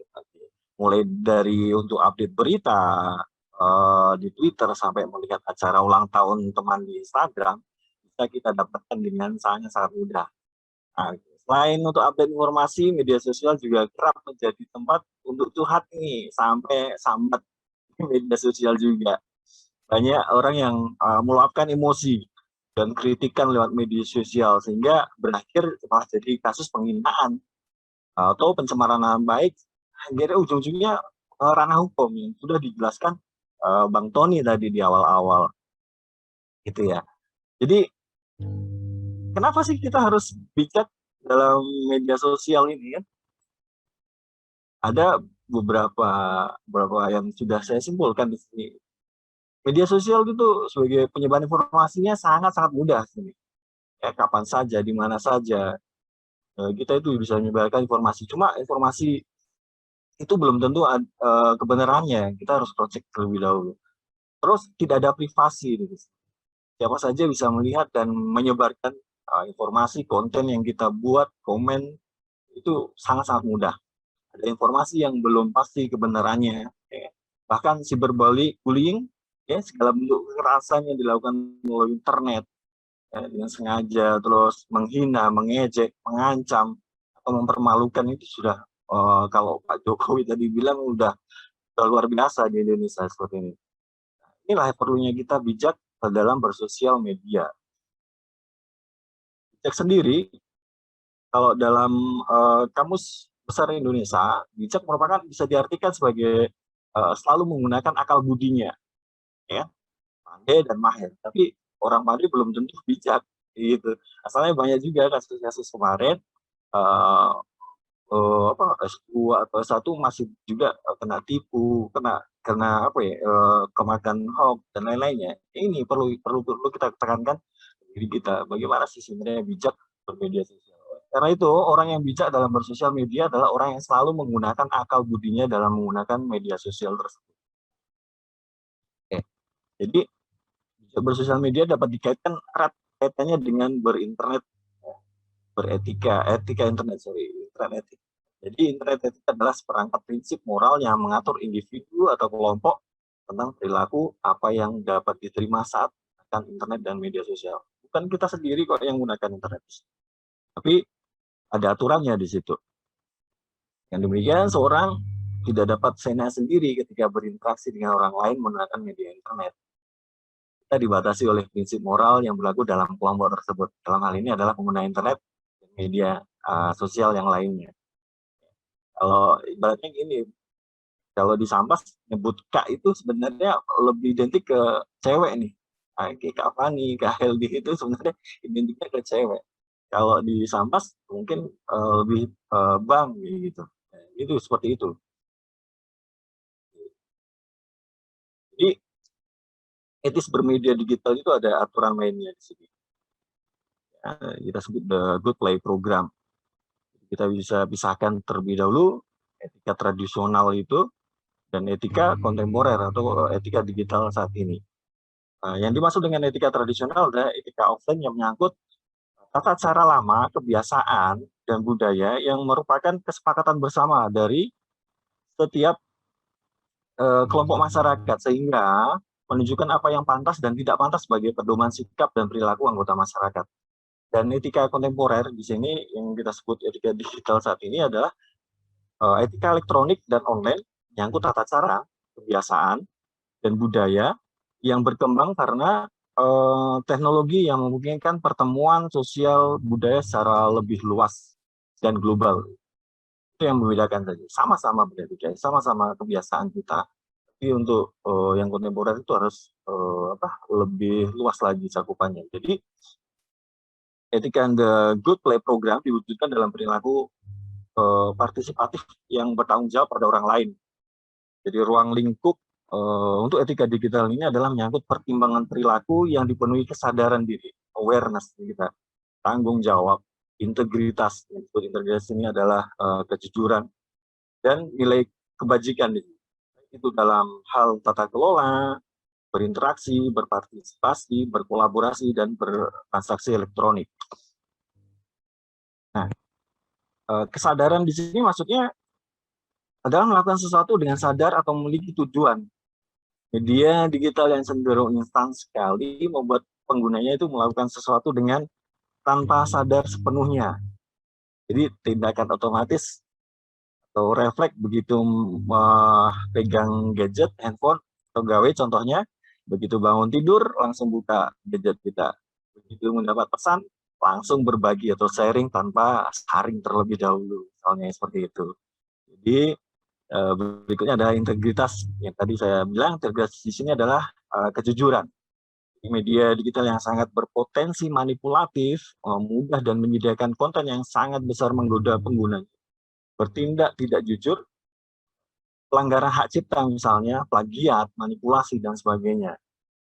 Kita perlu kuatkan di sini adalah ruang lingkup atau aturan main dalam sebuah etika digital. Berikutnya adalah tanggung jawab. Ini berkaitan dengan dampak atau akibat yang ditimbulkan dari suatu tindakan kita tadi. Ya. Jadi bertanggung jawab artinya adalah kemauan menanggung konsekuensi dari perilakunya sendiri. Ya. Sebenarnya media sosial ini sebenarnya ibaratnya cerminan diri kita sendiri gitu. Jadi apapun tindakan kita perlu kita ingat, you harus tanggung jawab kita di sini. Nggak asal-asalan share, nggak asal-asalan komen, ya, menggunakan bahasa kebun binatang dan lain-lainnya. Gitu. Berani nggak nanggung jawabnya nanti kalau terjadi hal-hal yang tidak kita inginkan. Sementara kebajikan ini menyangkut hal-hal yang bernilai kemanfaatan, kemanusiaan, dan kebaikan di sini. Bisa dibuat tadi seperti Kak Vera yang bilang tadi, bisa buat konten-konten yang positif, tips trik yang bilang Kak Tony tadi, itu bisa kita buat di dalam sosial media ini. Ini adalah aturan atau ruang lingkup etika digital. Harus pegang ini. Nah, ironinya, netizen Indonesia ini digelari netizen yang paling tak sopan di Asia Tenggara. Ya. Tahun 2020 kemarin Microsoft melakukan survei yang laporannya berjudul Digital Civility Index dan menyatakan Indonesia menempati urutan terbawah se-Asia Tenggara, alias itu paling tidak sopan di wilayah Asia Tenggara. Kita kalah di bawah Singapura. Ya, skor kesopanan yang kemarin diperoleh, Indonesia memburuk 8 poin ke angka 76 yang sebelumnya 67 poin di tahun 2019. Ini berarti mengalami naik 8 poin jadi 76. Maksudnya naik ke apa ya, grade bawah ya. Jadi netizen ini paling tak sopan. Oke, ini ada saya ambil dari Indonesia baik.id, hanya bahwa kita berada di urutan ke-29 dari 32 negara survei ini. Ya, bisa kok kita berbenah atau bisa di media sosial. Kita buktikan kan begitu. Sayangnya kemarin saya baca beritanya itu Microsoft melakukan survei dan sempat menutup kolom komentarnya dikarenakan apa? Banyak netizen Indonesia yang menyerang komentar di kolom komentar Microsoft, nggak terima nih ceritanya kan kayak gitu. Hampir keseluruhan berbahasa Indonesia dan berkata kotor, tidak sopan. Nah ini yang membuktikan, ya ini yang membuktikan bahwa netizen Indonesia tidak bijak ya. Seandainya kita bisa berperilaku lebih bijak lagi, berkomentar lebih baik lagi, kita buktikan di tahun berikutnya misalnya kalau ada survei-survei seperti itu kan bisa meningkatkan nilai plus di kita gitu. Jadi ayo kita bisa sama-sama berbenah ini.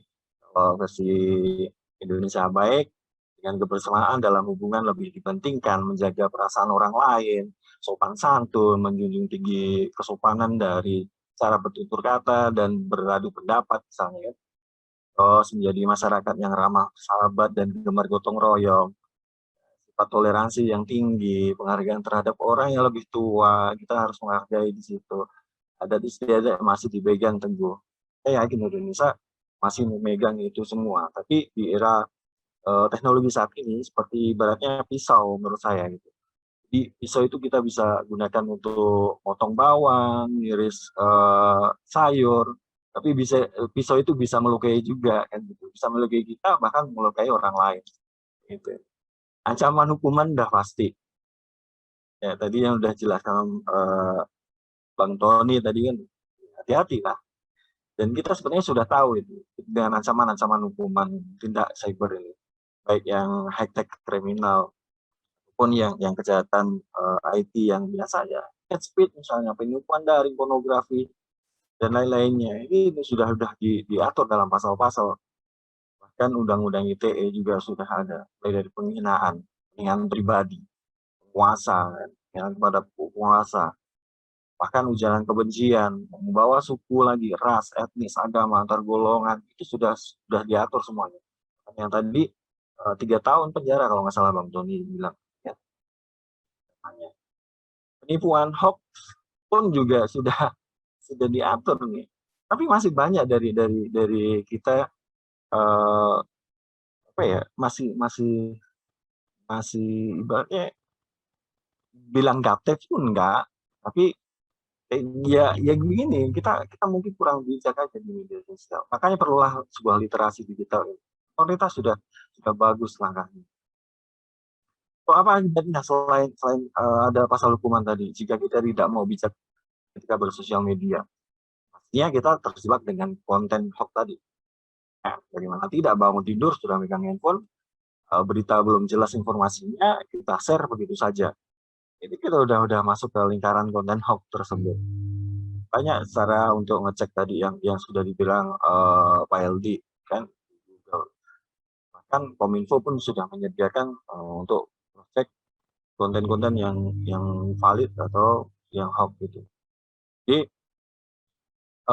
melihat hal-hal yang tidak atau belum sepantasnya misalnya gaya hidup konsumtif, gimana tidak kan, 0 rupiah ongkos kirim sampai Sambas dari Cina misalnya. Kita harus memfilter diri kita sebenarnya, gaya hidup konsumtif. Kurangnya quality time dengan keluarga atau teman. Gak jauh-jauh lah, kita keluarga sendiri lah. Atau enggak kawan lah, kita pergi kopi bacaannya tapi pegang sosial media, status dan lain-lain. Padahal kita wacananya mau ngobrol, mau diskusi. Alami stres dan depresi akibat cyberbullying. Kayak gitu, kasihan ya. Nah, ini adalah tindakan untuk menangkal semuanya itu. Ayo berpikir kita. Ya, berpikirlah kita. Jadi sebelum membagikan sesuatu di media sosial, gunakanlah Ting. Jadi melansir dari laman San Diego Virtual School, lakukanlah Ting ini sebelum kita membagikan sesuatu di media sosial. Ting itu ada true, helpful, information, needed, dan kind. Gitu.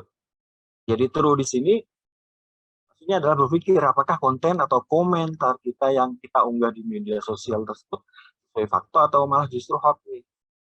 Cross check lagi. Ya, cross check aja. Apalagi kalimatnya yang bombastis tadi bilangnya, ada judulnya yang wah luar biasa, sebarkan, viralkan, kayak itu udah perlu diwaspadai. Cek dulu validitasnya, cek dulu faktanya, benar apa malah justru helpful. Jadi berpikir apakah konten yang akan kita sebarkan atau komen yang akan kita unggah di media sosial akan bermanfaat bagi orang lain atau malah justru melukai orang lain. Banyak yang cara-cara untuk yang bermanfaat semuanya. Kita bagian tips, trik kayak seperti itu. Kita bisa membantu komentar misalnya di mana lokasi tambal ban misalnya, itu juga salah satu komen yang bagus. Kadang pun ada yang tanya pagi itu malah disesatkan lagi. Nanya sana lah atau gimana. Saya juga heran seperti itu. Terus ting berikutnya adalah information. Jadi informasi yang kita unggah ini bisa dipertanggungjawabkan nggak? Ya, validnya bisa bertanggungjawabkan nggak? Kita mau unggah suatu informasi sudah dicek belum faktanya? Oh, memang sekedar iseng aja ya itu balikin lagi ke diri kita. Bagaimana itu yang betul? Bagaimana informasi yang betul? Terus ting berikutnya adalah needed. Apakah konten yang kita mau unggah adalah sesuatu yang bisa membantu atau dibutuhkan orang lain? ya. Dan terakhir adalah cain. Jadi jenis konten yang kita unggah sudah bijak atau sopan atau malah justru kasar. Ya. Jadi berpikir lagi. Makanya kita sebut think kalau menurut Lego tadi. Nah, perlu juga kita megang prinsip cara berinternet dan bersosial media ini. Seseorang harus menerima bahwa internet bukanlah value free zone, bukan zona yang bebas. Artinya internet itu tempat di mana nilai-nilai dipertimbangkan dalam arti yang luas.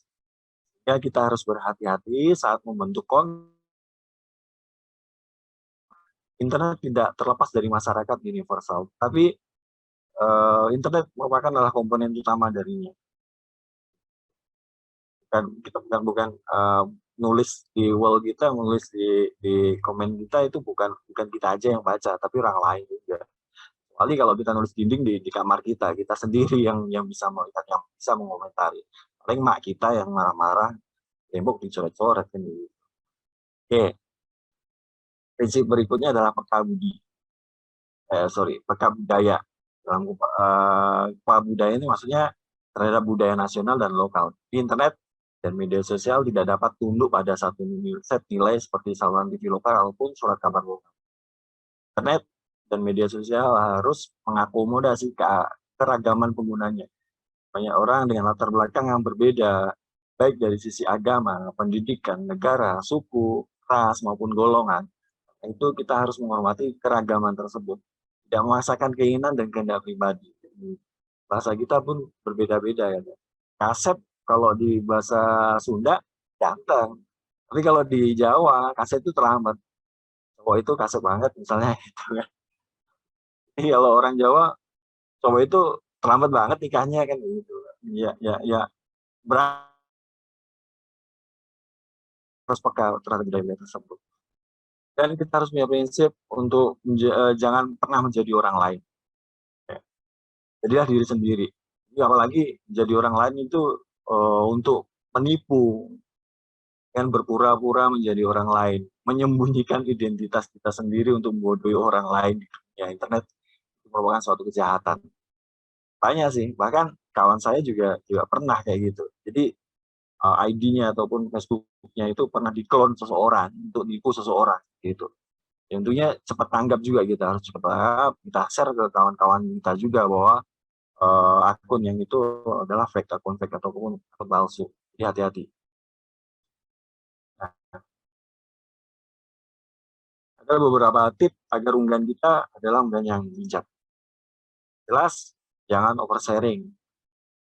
Artian kita tidak boleh membagikan hal-hal yang pribadi secara berlebihan. Jangan sharing-sharing hal-hal pribadi ke media sosial. Misalnya mengunggah KTP, nomor handphone, nomor tiket penerbangan, atau sertifikat vaksin saat ini. Ya, yang sudah dijelaskan Bang Tony tadi kan. Nggak usah di oversharing lah. Pilihlah dengan bijak hal-hal yang memang pantas untuk dibagikan dan menjadi konsumsi publik. Begitu. Hati-hati untuk menyebarkan foto. Begitu kita share, foto kita bukan kita saja yang menikmati, tapi seluruh dunia yang terkoneksi dengan internet akan bisa melihat foto kita. Ingat, sosial media juga cerminan diri kita seperti itu. Jejak digital susah dihapus. Informasi yang sudah terunggah di internet seringkali susah untuk dihapus. Bahkan sampai kita meninggal nanti pun itu sangat-sangat susah. Ya. Informasi itu pun masih tersimpan tapi di dunia maya. Kita nggak tahu sampai kemana penyebaran informasi ataupun data-data kita yang sebar kemarin. Dan kita juga bisa mengikuti atau follow yang tepat dan bermanfaat di sini. Konten-konten di luar sana banyak. Artis-artis yang bagus, share berita yang bagus, itu juga banyak kayak gitu. Mengajak untuk kebaikan juga banyak. Ya. Dan ini yang terakhir, lakukan detox media sosial.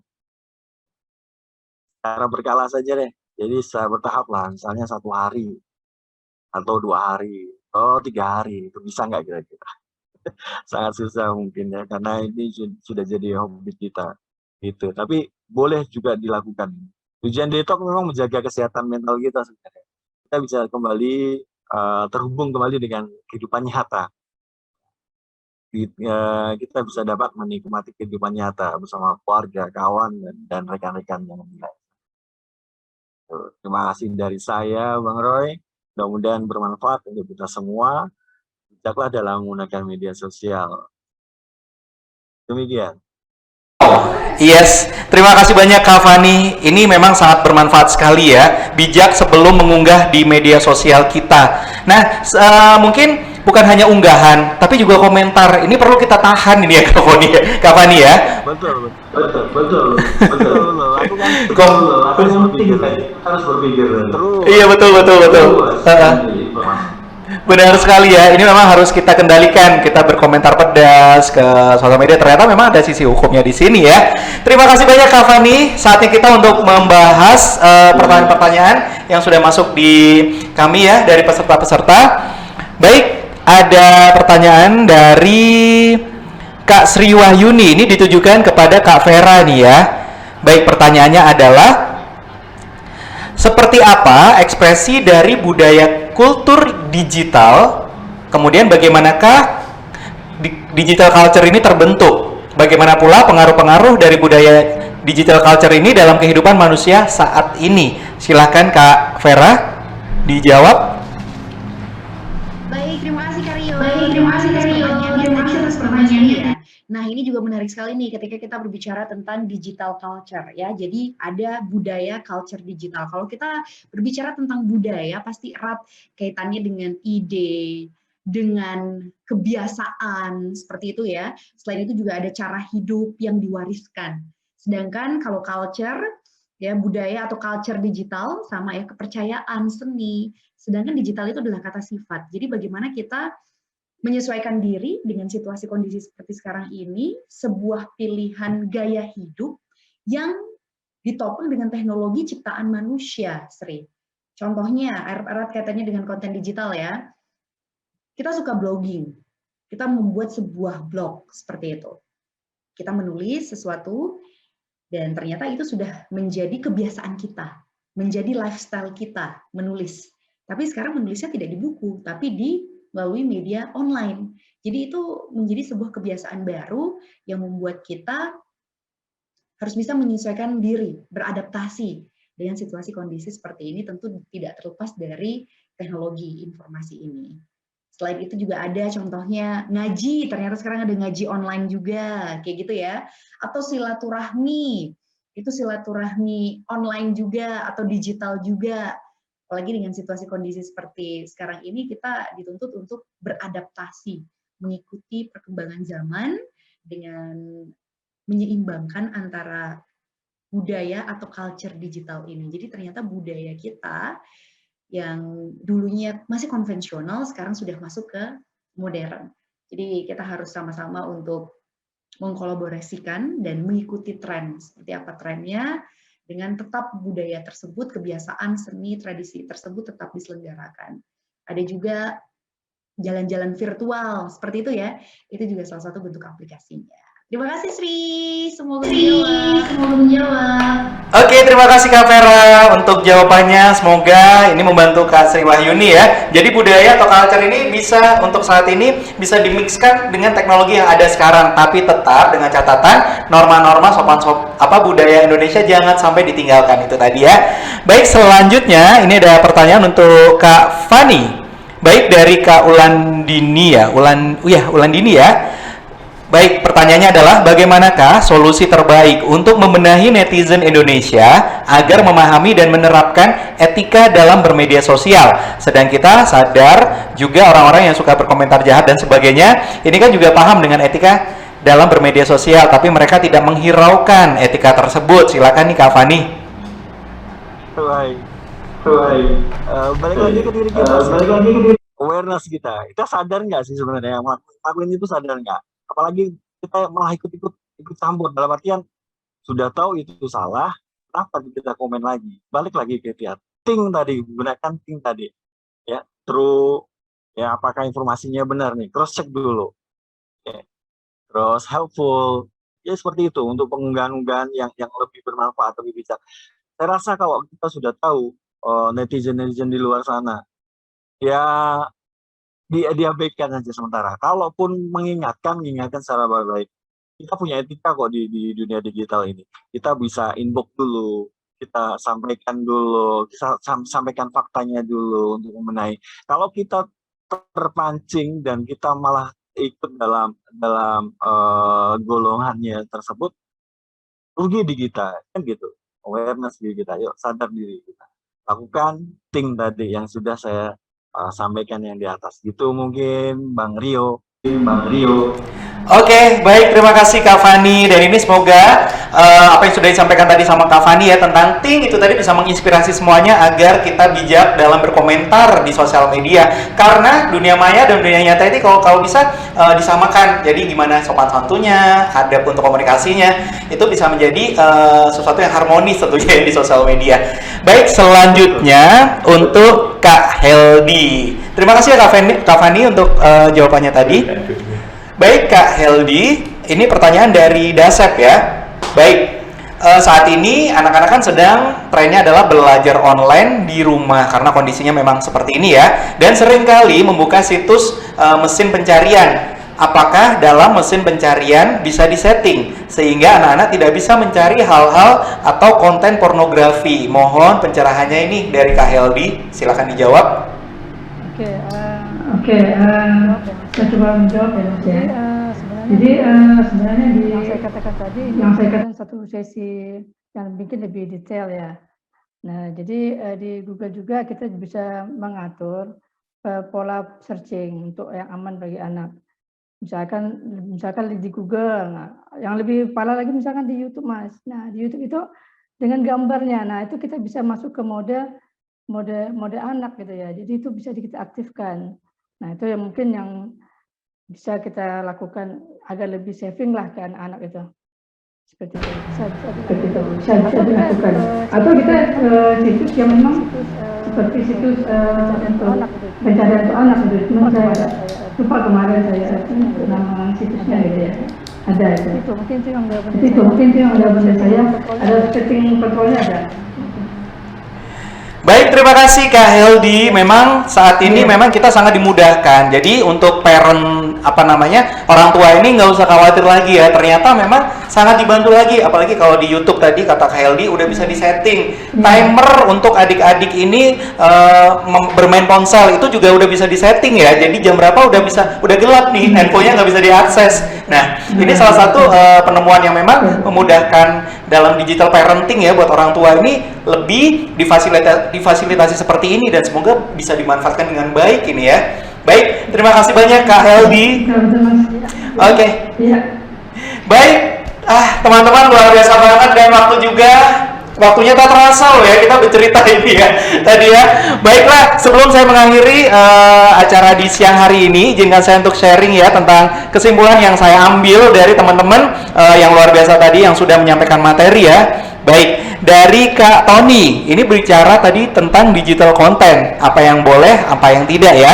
Jadi berikan konten yang bermanfaat dan jangan menebarkan hoax. Menyebarkan info pribadi itu tidak diperbolehkan. Dan yang paling penting adalah cari info dari sumber yang terpercaya dan bijaklah dalam media sosial.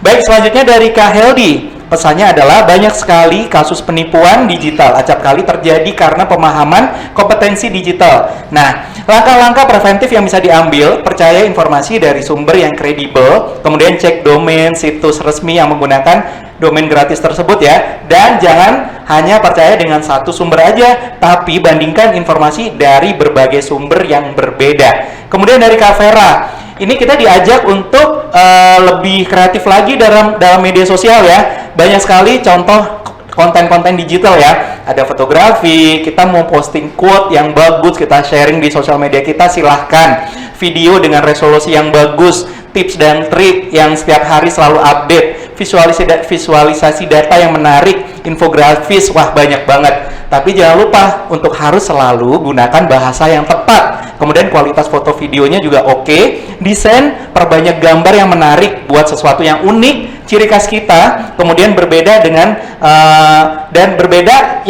dan sesuai dengan tren.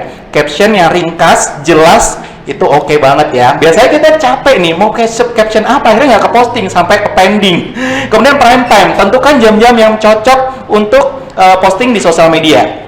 Dan pesannya tadi adalah gasku, good content, adaptasi, sosial media, etika, kolaborasi, dan selalu up to date. Itu dari Kak Vera. Dan dari Kak Fani, bijak sebelum mengunggah di sosmed. Jangan menjadi orang lain, jangan oversharing, follow yang tepat dan bermanfaat. Detox di media sosial ini penting banget ya buat merefresh kita agar kita juga tidak stres ya. Oke, dan kemudian jangan lupa untuk think sebelum mengunggah. Think adalah true, helpful, information, needed, and kind. Wow, luar biasa sekali keempat narasumber. Saya ucapkan terima kasih banyak sudah sharing hal yang sangat bermanfaat bagi kita semuanya tentunya ya. Terima kasih banyak untuk Kak Tony, Kak Heldi, Kak Vera, Kak Fani, luar biasa banget. Terima kasih banyak. Semoga selalu menginspirasi buat kita semuanya. Terima kasih teman-teman dari Sambas. Sebelum kita mengakhiri acara ini, silahkan untuk videonya di-on-kan. Kita foto bersama sebagai dokumentasi kita di acara hari ini ya. Baik, silahkan dibuka videonya.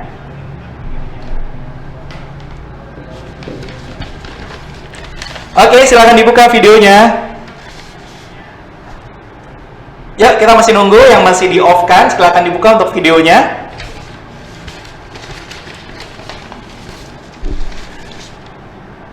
Oke, sudah? Udah ya? Kita hitung bersama-sama, setelah hitungan ketiga, kita senyum ke kamera. 1, 2, 3. Oke, satu kali lagi ya teman-teman ya. Semuanya videonya dibuka. Kita senyum ke kamera setelah hitungan ketiga ya. Oke, kita hitung bersama-sama. 1, 2, 3. Oke, baik. Terima kasih banyak untuk acara hari ini. Terima kasih teman-teman Sambas. Terima kasih keempat narasumber yang luar biasa. Tetaplah menginspirasi semua orang. Tetap jaga kesehatan. Dan akhir kata saya Rio Brahma pamit. Terima kasih untuk kita semuanya, sukses untuk kita semua. Wassalamualaikum warahmatullahi wabarakatuh. Selamat sore.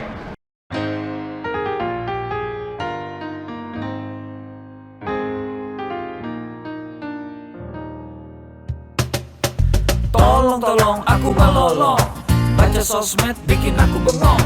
Banyak berita isinya bohong, bikin orang jadi saling menggonggong. Seperti ada niat sebar kebencian, tanpa peduli akan ada kerugian. Seperti dapat munculnya permusuhan karena tertipu jadi curigaan. Gue pernah baca hoax di sosmed yang jadi merugikan tukang trompet. Katanya trompet bisa bikin kanker, trompet sih cuma bisa bikin bibir doer. Sylvester Stallone dibilang mati, Brad Pitt juga dibilang mati, Mr. Bean, Jackie Chan juga dibilang mati. Seneng banget doain orang mati.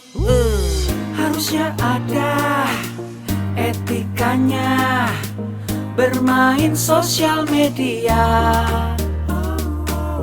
Tak bisa asal mengirim tanpa dipikirin, bisa fatal akibatnya. Bersihkanlah udara kita dari kebencian. Sebarkan saja cintamu untuk Indonesia. Wahai kepada pengguna sosmed, mari bersatu sampai lengket. Jagalah persatuan, jangan lobet. Hati-hati banyak tukang copet. Hey, jangan sampai salah posting, bisa bikin orang jadi pusing. Cek dulu itu penting, jangan jadi cepat terpancing. Gue pernah takut salah minum, karena bahaya buat tulang sumsum. Hampir semua merek disebutkan, gara-gara itu gue kehausan. Gue tertipu isu PKI, katanya jutaan sudah dipersenjatai. Akibatnya gue keluar biaya, bikin persembunyian bawah tanah. Harusnya ada etikanya bermain sosial media. Tak bisa asal mengirim tanpa dipikirin, bisa fatal akibatnya. Bersihkanlah udara kita dari kebencian. Sebarkan saja cintamu untuk Indonesia.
cek dulu, cek dulu.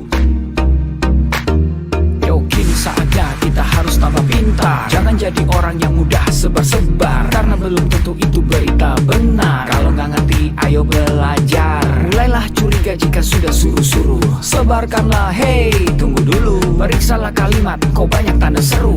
Banyak huruf besar, mata gue jadi ngilu. Coba dicari beritanya dulu. Mendingan begitu daripada keliru. Apa untungnya sebar kabar palsu, daripada nanti kamu yang malu. Cek dulu, cek dulu, daripada nanti kamu yang malu. Cek dulu, cek dulu. Siapa tahu hoax. Yup. Hello. Hello. Hello. Siapa tahu hoax. Yup. Hello. Hello. Hello. Siapa tahu hoax. Hoax itu konten yang negatif, tujuannya itu ya provokatif. Paling cocok buat orang yang sensitif. Kalau ke gue ya gak efektif, tapi semua suka yang positif. Misalnya video yang inspiratif, meme yang lucu, itu juga sip. Positif, kreatif, dan produktif. Coba dicari beritanya dulu. Mendingan begitu daripada keliru. Apa untungnya sebar kabar palsu, daripada nanti kamu yang malu. Cek dulu, cek dulu, daripada nanti kamu yang malu. Cek dulu,